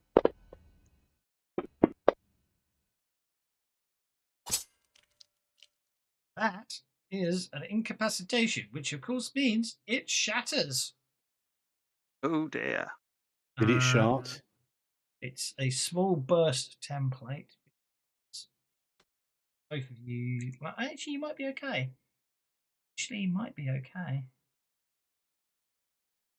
Shalene is okay, and obviously dog meat and Josen are nowhere. You know what I mean? You're not in the radius of it. It's so it is just you just get hit by the shatterburst.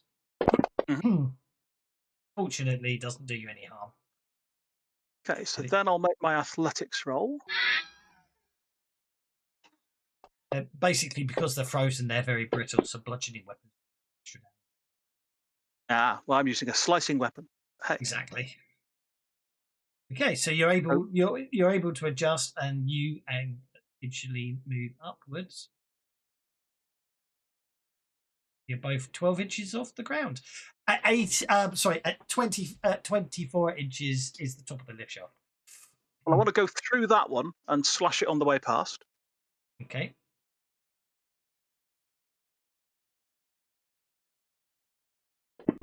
God damn. I think I turned off the target just as you targeted.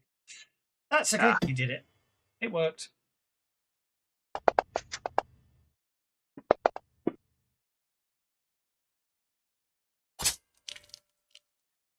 It's just a shatterburst on you again.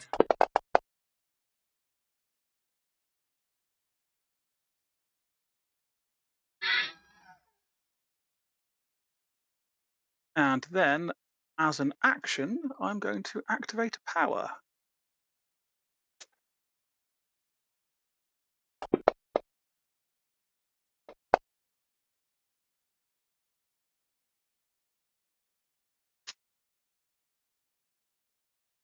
And I now have improved first strike. Okay. And therefore, no zombies will come anywhere near me. They don't know you've got it, so of course they might.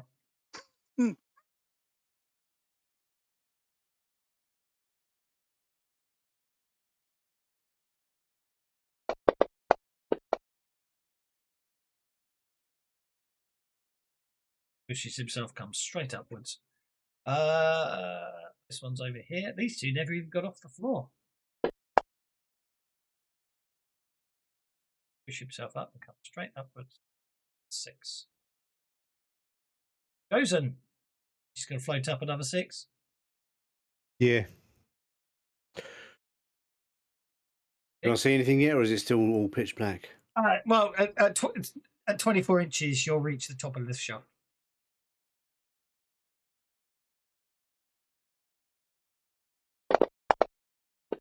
Crazy Cal recovers from being shaken.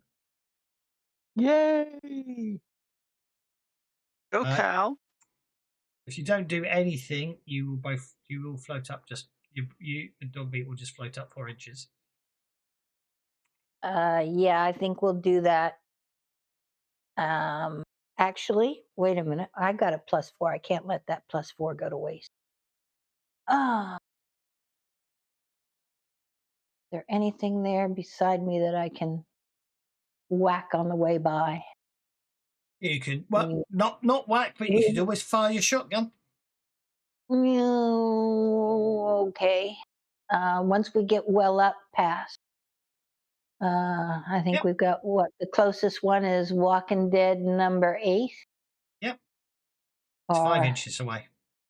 5 inches. Yeah, let's let go at him with a. I'm sure he's the closest one. Well, there's the guy at +15. Is he closer? Probably. But that's gonna muck up the that'll muck up the angle though. If I shoot him, that's gonna send me flying. You said you're flying. If you shoot at number 1, the one that's at 8 inches, that won't leave you flying in funky directions. Shoot at you're saying target number 1. When you don't want to shoot, number 1, 13, shouldn't leave you flying in funky directions. Aim at number 13, you'll start going back down. Yeah, I don't want to do that.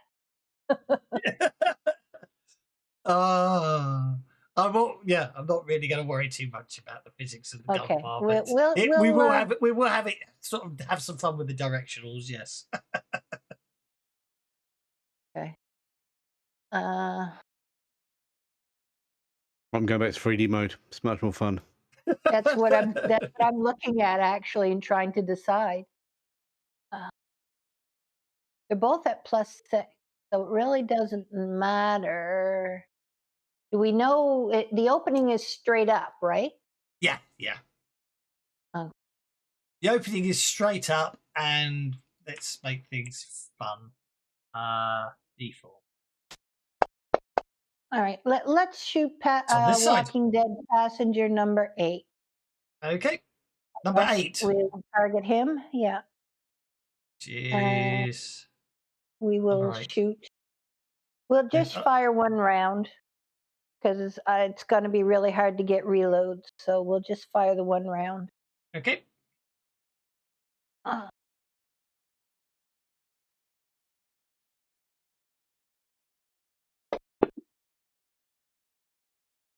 Hit with raise.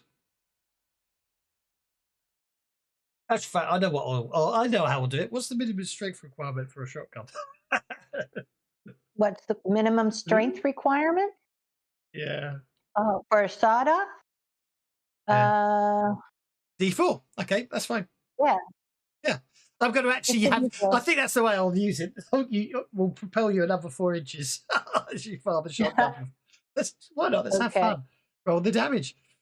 Is that short range, medium, or long? Medium range. Medium, so that's only 2d6. Yeah. Well, with the raise, though, the raise gets another d6. Is that correct? Yeah, yeah. So you just roll the 2d6. It should factor that in for you.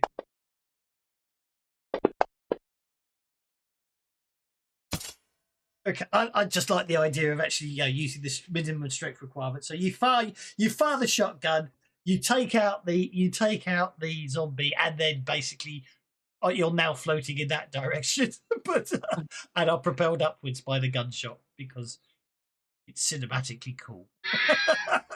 Who cares about real world physics when you can? Okay, Boris is.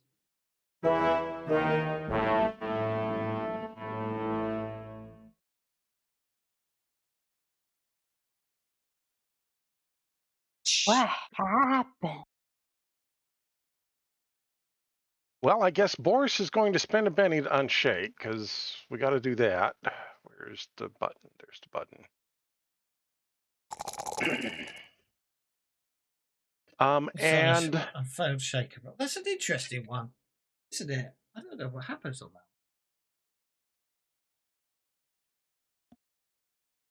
Because yeah, I mean the real state is one time that a crit fail doesn't just screw you up. Yes, it is. I agree because the whole point of bend is you can spend them at any time. I think what we're going to do is I'm going to say the reason you crit failed is while you were trying to recover, you basically crash into an object above, so you are distracted. But other than that, you're fine. Okay. But what he didn't notice is he tore a hole in his suit. No. What I want to do is I want to deflect my flight path over here so that I can whack number 13. Okay, that will be an athletics. That will be an athletics to change direction. Obviously, basically, but a failure will slightly tumbling. So you're okay there. So yeah, basically you smack off, you smack into this object, which sends you tumbling. Fortunately, you see another object which allows you to correct your direction. You have a strength of D6, don't you? Yes. So you were on +12, so you end up at +18, but you obviously get to smack it on the way by. Go for it. You hit.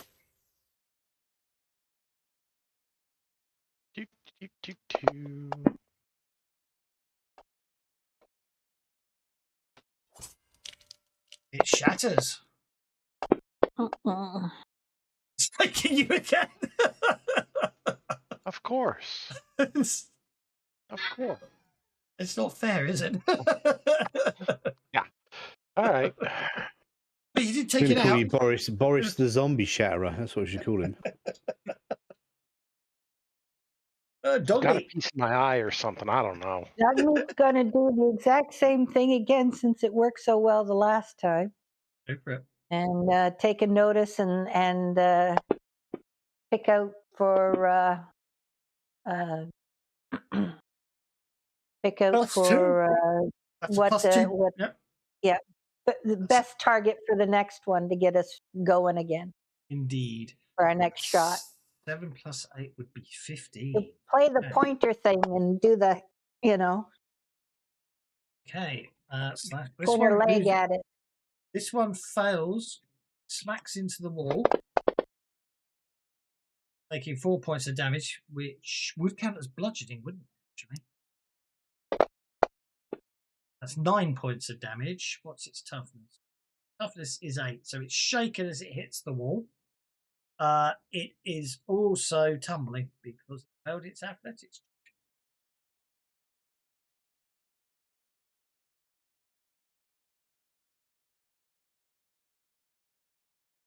This one here was also targeting you.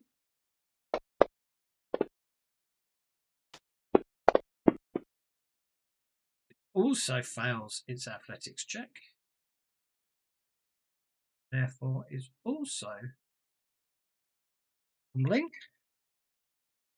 Is distracted. Now, I do believe when you're tumbling, move a random.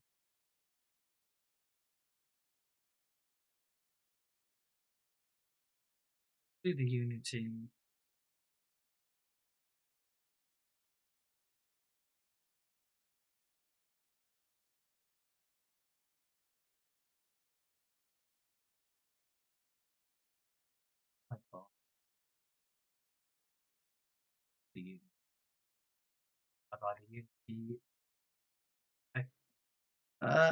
They lose agility.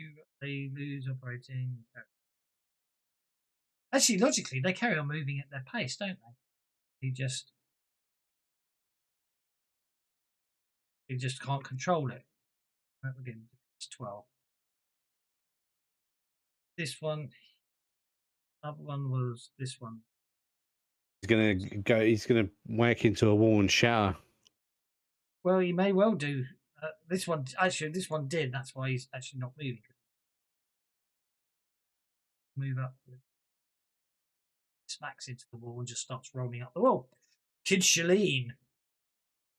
Kid Shalene is going to use his athletics to grab a hold of that ladder and stabilize himself. Yep.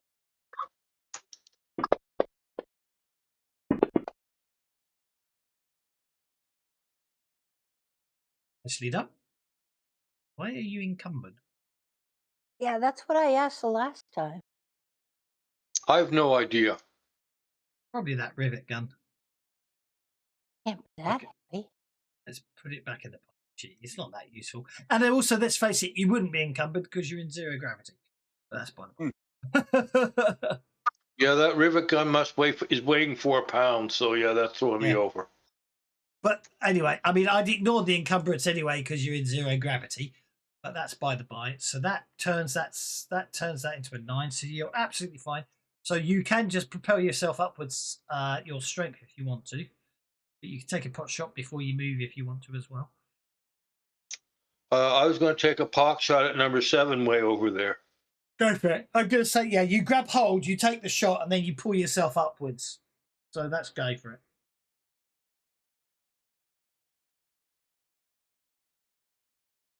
Shalene's strength is... And I'll Benny that, please. 6. You certainly can, because it was not a crit fail. That's it. Roll for damage. Ah! Hold up. I'm just bugging up your damage. There you go for it. It's a wound. And it's nowhere near anyone, so it does the blast shatter doesn't affect anyone, and then you pull yourself upwards, getting you to 18 inches up the lift shaft. Okie dokie. We have a walker here. Yeah. 18 inches up the lift shaft. Oh. That's terrible. Another one is we have another tumbling zombie, so I think you'll probably be okay after this. I think after this round we won't worry too much because you'll all be out. Tumbling and distracted because the odds of them recovering after getting in is very low. Okay, where's Next one is down here. An athletics check from him. Oh, he's okay. We'll move 8 inches this way. He'll get to plus 15.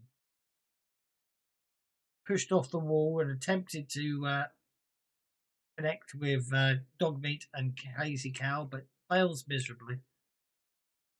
Actually, this is the one time actually I should have turned on the option for facing, because we could have used that would have told us directions everyone was floating. I have to remember that. Maybe do another 0G fight. Okay, Boris is going first. And is unshaken. Because it should have dissipated. Now it says remain shaken. You rolled a 2. Yeah, but I think I applied the distracted one round too late, and therefore it should have got ended end of Boris's last turn rather than Boris is okay. If you can just move, you can just grab hold of the side, propel yourself up. You actually you can keep propelling upwards, and you'll sort of reach the top of the lift shaft if you near the area. I think he's in ZZ land. I think he is in ZZ land, so we'll just put Boris at the top of the lift shaft. Alvarez. Joaquim. Well,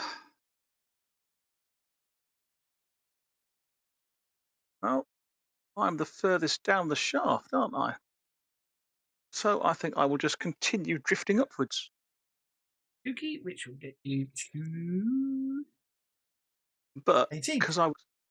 But I will also end up going that way because I was heading in that diagonal, wasn't I?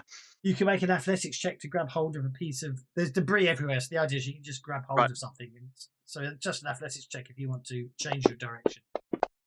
Yeah, that didn't work. You'll be tumbling now if you. Whatever you grabbed hold of wasn't as heavy as you thought it was. Well, in that case, I guess I will have to do that. Yeah. I mean, yeah. That's okay. It's just next round it'll be a bit unpleasant because you'll hit the ceiling very hard. Yes. Don't want that. Okay, so this zombie here completely fails and continues tumbling. And so we're all going to say they fly at high speed into some very nasty debris, and that's the end of them. Okay, this one here is making an athletics check, loses control, and splats themselves. This one's still. Oh, this one's not on the wall. He's shaken. No, he's not shaken. He's over here. This one might make an attempt at going for you. She does. To 14. Does fly by you, not getting anywhere near anyone. There we go. This one is here.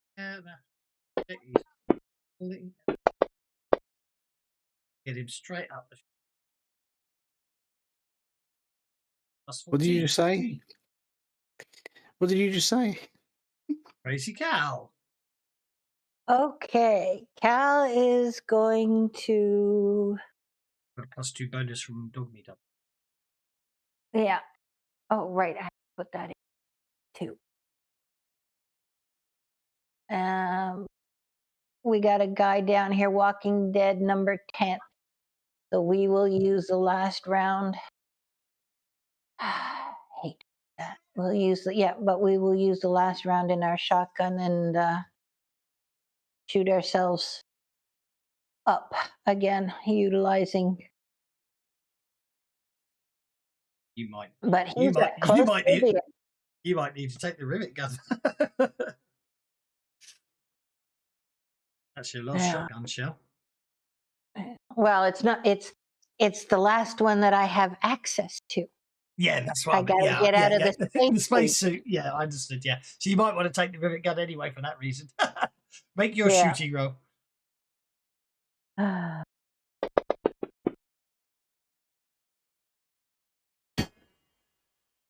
It with a raise. Oh, new sponsor, Jimmy Book. Oh, I've never had a sponsor before. Thank you very much. Don't think it gets me anything. Find out. My first sponsor. Hey. Hey. And Jiminy says, let the Lennies throw. Well, seeing as he's just sponsored me, I'll allow it. It's better than Lenny's throw, yeah. Oh, hang on. What's the small burst template? Oh, it's only 1 inch across. You're fine. Yeah. Yep. And so we will continue flying ourselves up. You will end up on the ceiling, so you need to make an athletics check to stop yourself smacking into the ceiling. Oh, okay. Unpleasantly fastly.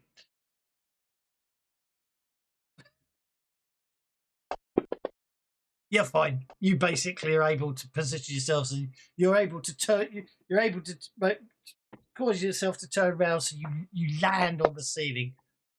And don't take falling damage for going upwards. Yeah, basically.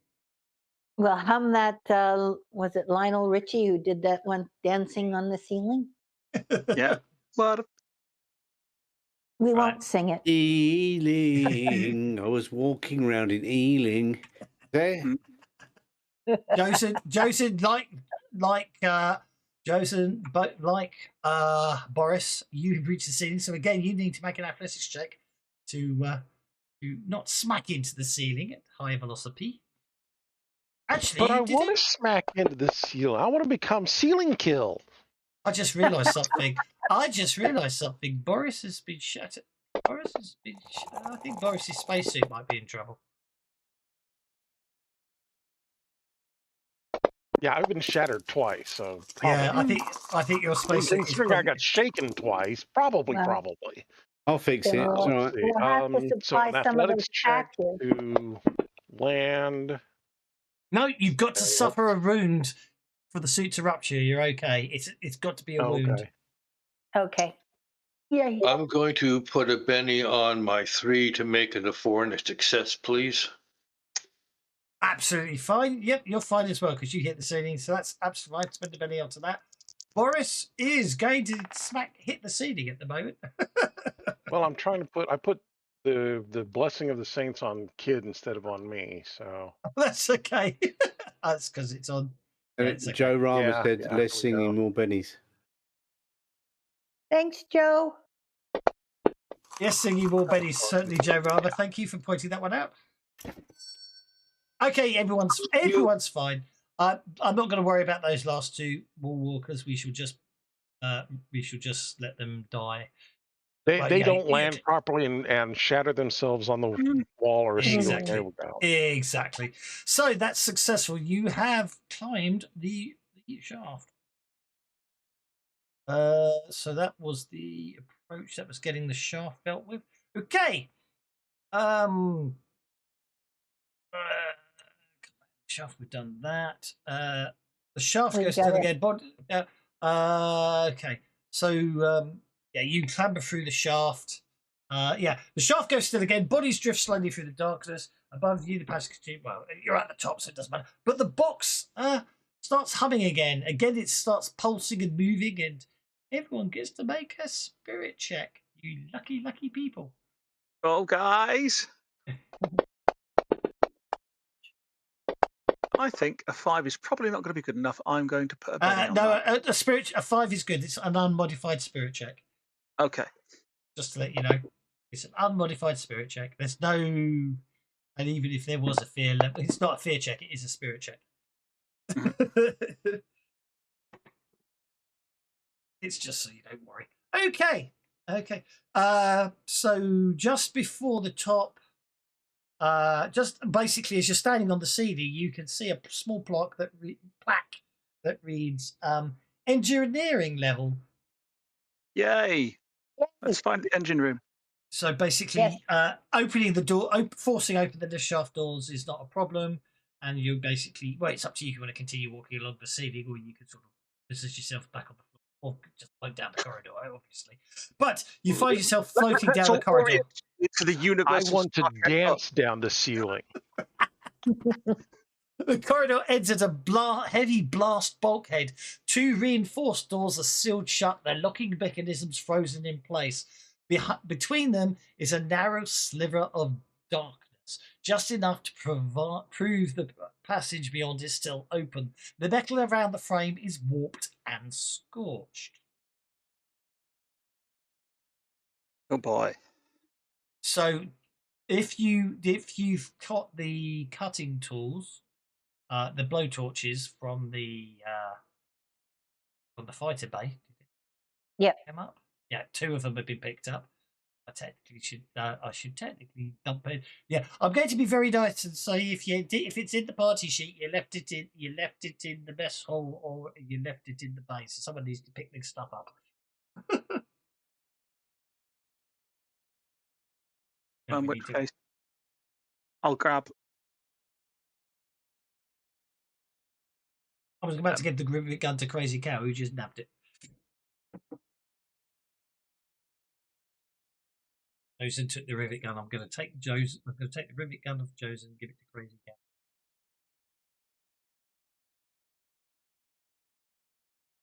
Okay, we got to get these doors open.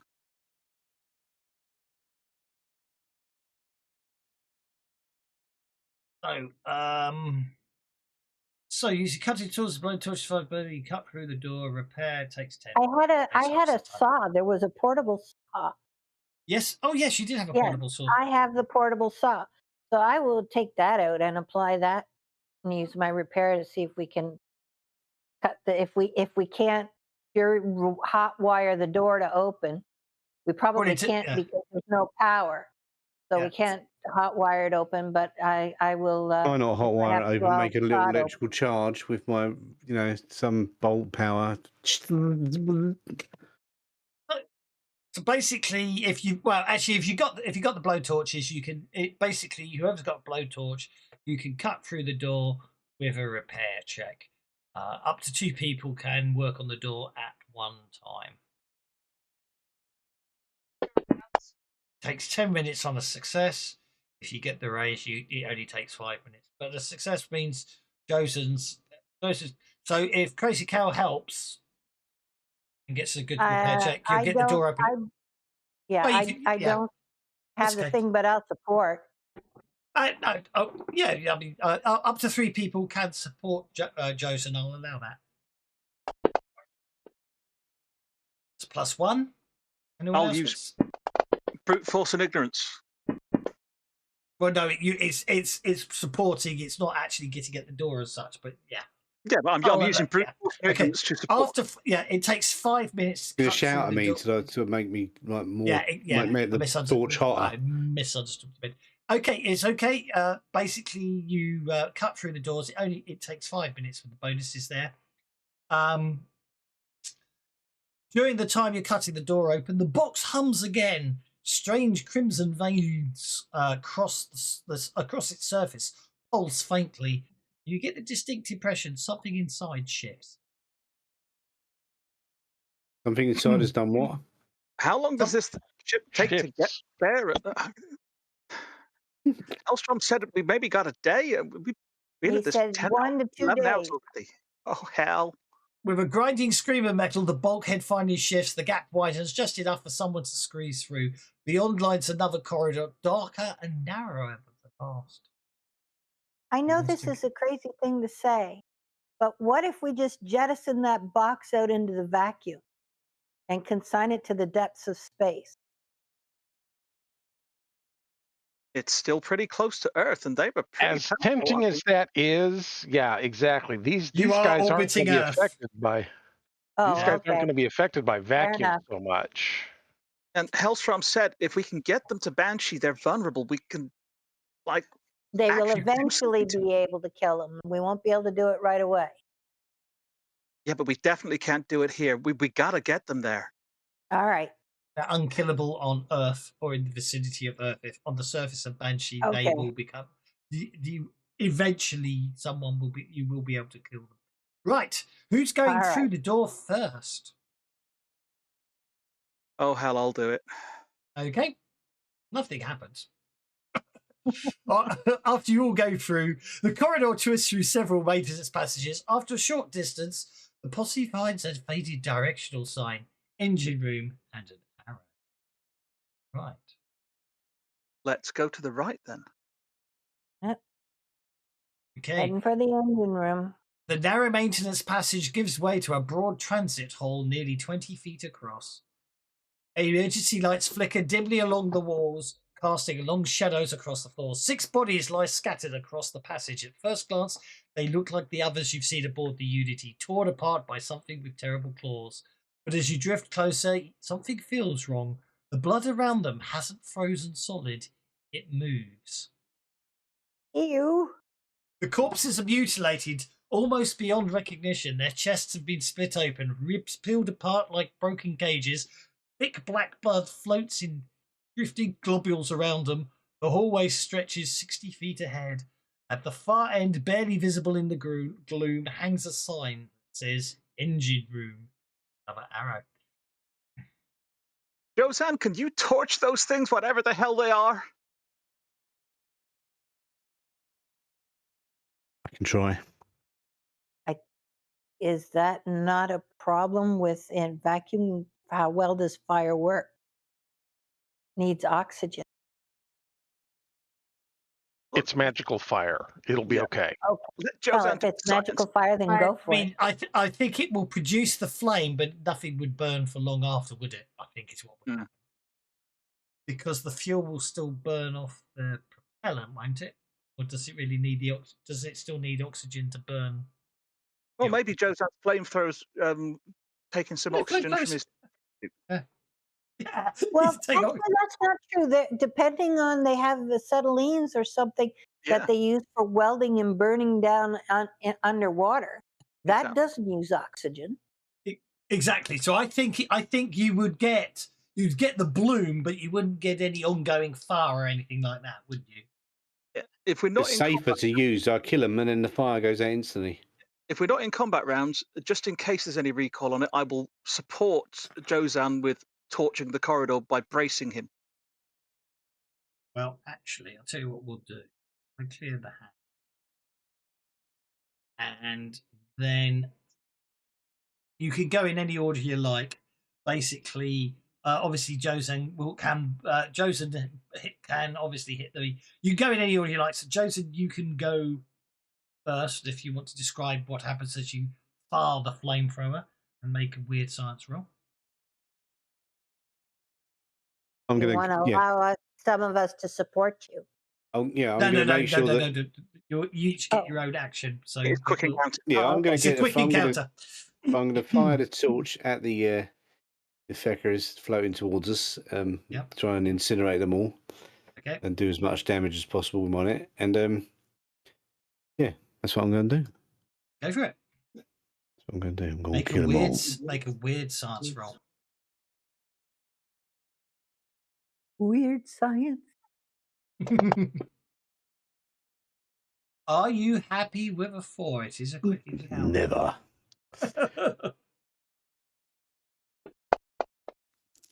Okay, you get a success.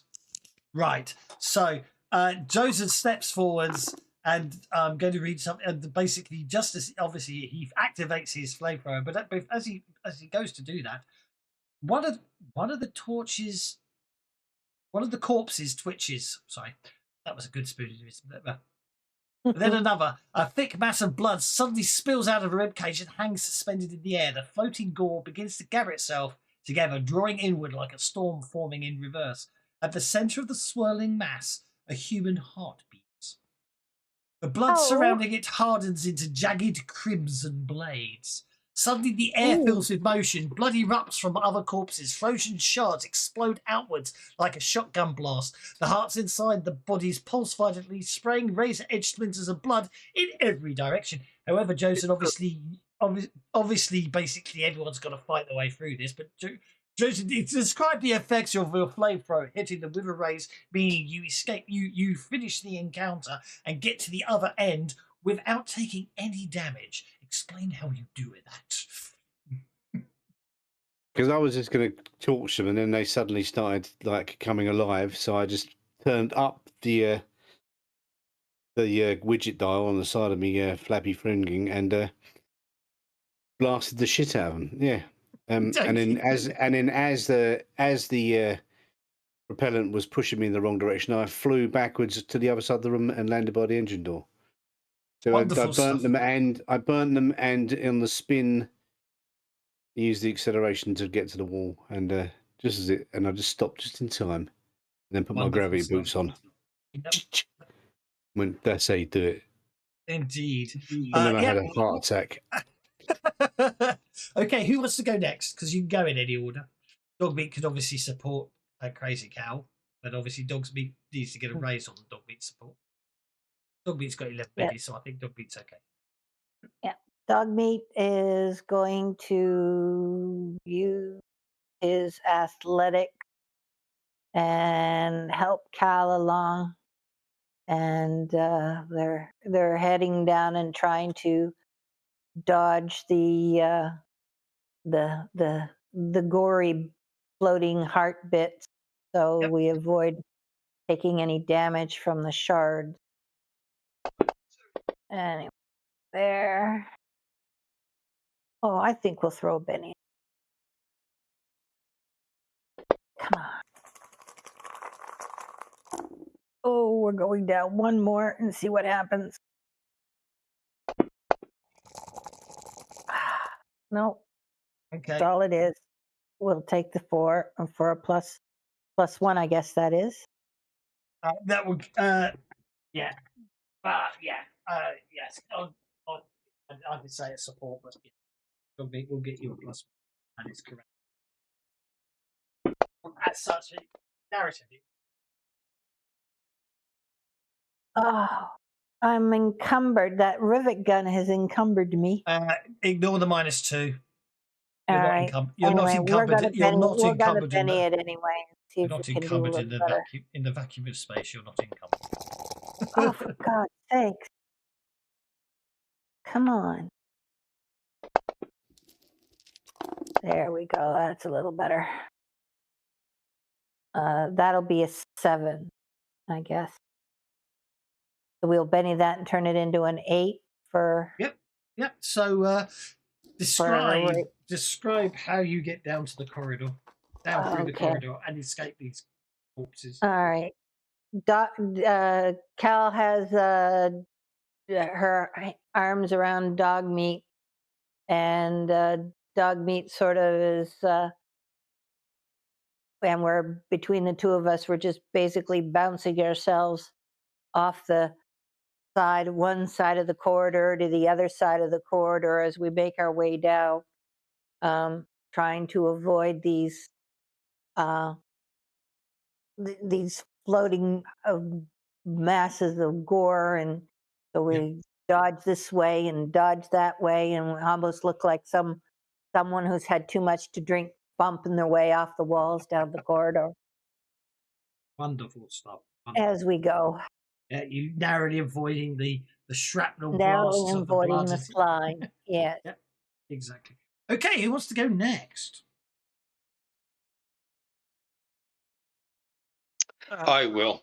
Kid Shalene does a bob, twist, and duck, and sort of dodges all the incoming razors in his direction, and as he pivots and sort of almost dances to his way to the engineering dome door. You're going to use shooting or athletics, because you can use either. It'd be an athletics check. Go for it. Oh, there's a 6 coming up. You'll need to spend a Benny to turn that 7 back into an 8, because of course you're 0 G sickness. You're 0 G. So just describe in beautiful accuracy how you navigate the corridor. Well, it's sort of like the dodge dance that John Wick does. You duck under this one, do a little backslide over this way, then a little pirouette that way, and dodge all the incoming shards, and end up with a roll to the engineering door. Sounds brilliant to me. Okay, I see that it's Boris and Alvarez left. Alvarez would like to go last, if that's okay with Boris. That's perfectly fine. Boris is going to use his fighting to chop and break up all these various shards and blades and everything else that's going on. because they shall not stop his mighty holiness, or something like that. What did you get? You got a 10. So go on then. Obviously, you get to the other end completely unscathed. How do you do it? Well, yeah, exactly like I said. Basically, every step, it's kind of a Riddick type move. He takes a step and makes a swing, and takes a step and makes a swing, and just each step he's knocking more stuff back and chopping and breaking stuff, and just it becomes a walk of death kind of thing. Wonderful stuff. I'm very, very not with you guys. I was just trying to search for what I was searching the science fiction companion, and I typed in space suit to just help me find it, and it said, but then it was just listing every time it typed spirit in the PDF instead. So I'm very confused. But anyway, it's all good. So last but not least is Alvarez. So there's absolute chaos going on down this corridor, yeah, with people like launching themselves, athletically spinning and flipping, and shards of bloody stuff exploding all over the place, being parried and chopped apart by Boris's sword, and gouts of flame coming out of Jozan's flamethrower, and so on. And Alvarez is standing there holding this box that is kind of pulsing and twisting, that he knows the reckoners are trapped inside. And he just looks at this corridor and takes a very deep, slow breath, holds the box out in front of him, engages the suction pads on his boots to attach him to the floor, closes his eyes, and starts saying over and over, "I am one with the powers that be. The powers that be are with me." He takes a step forward. "I am one with the powers that be. The powers that be are with me." And he takes another step forward. Sounds like you're going to use faith to me. I am exactly going to use faith. And I'm going to be spending a penny on it as well. A very nice reference to Rogue One, which is still possibly the best Star Wars film ever made, even though it's not my favourite, but I think it might be the best one.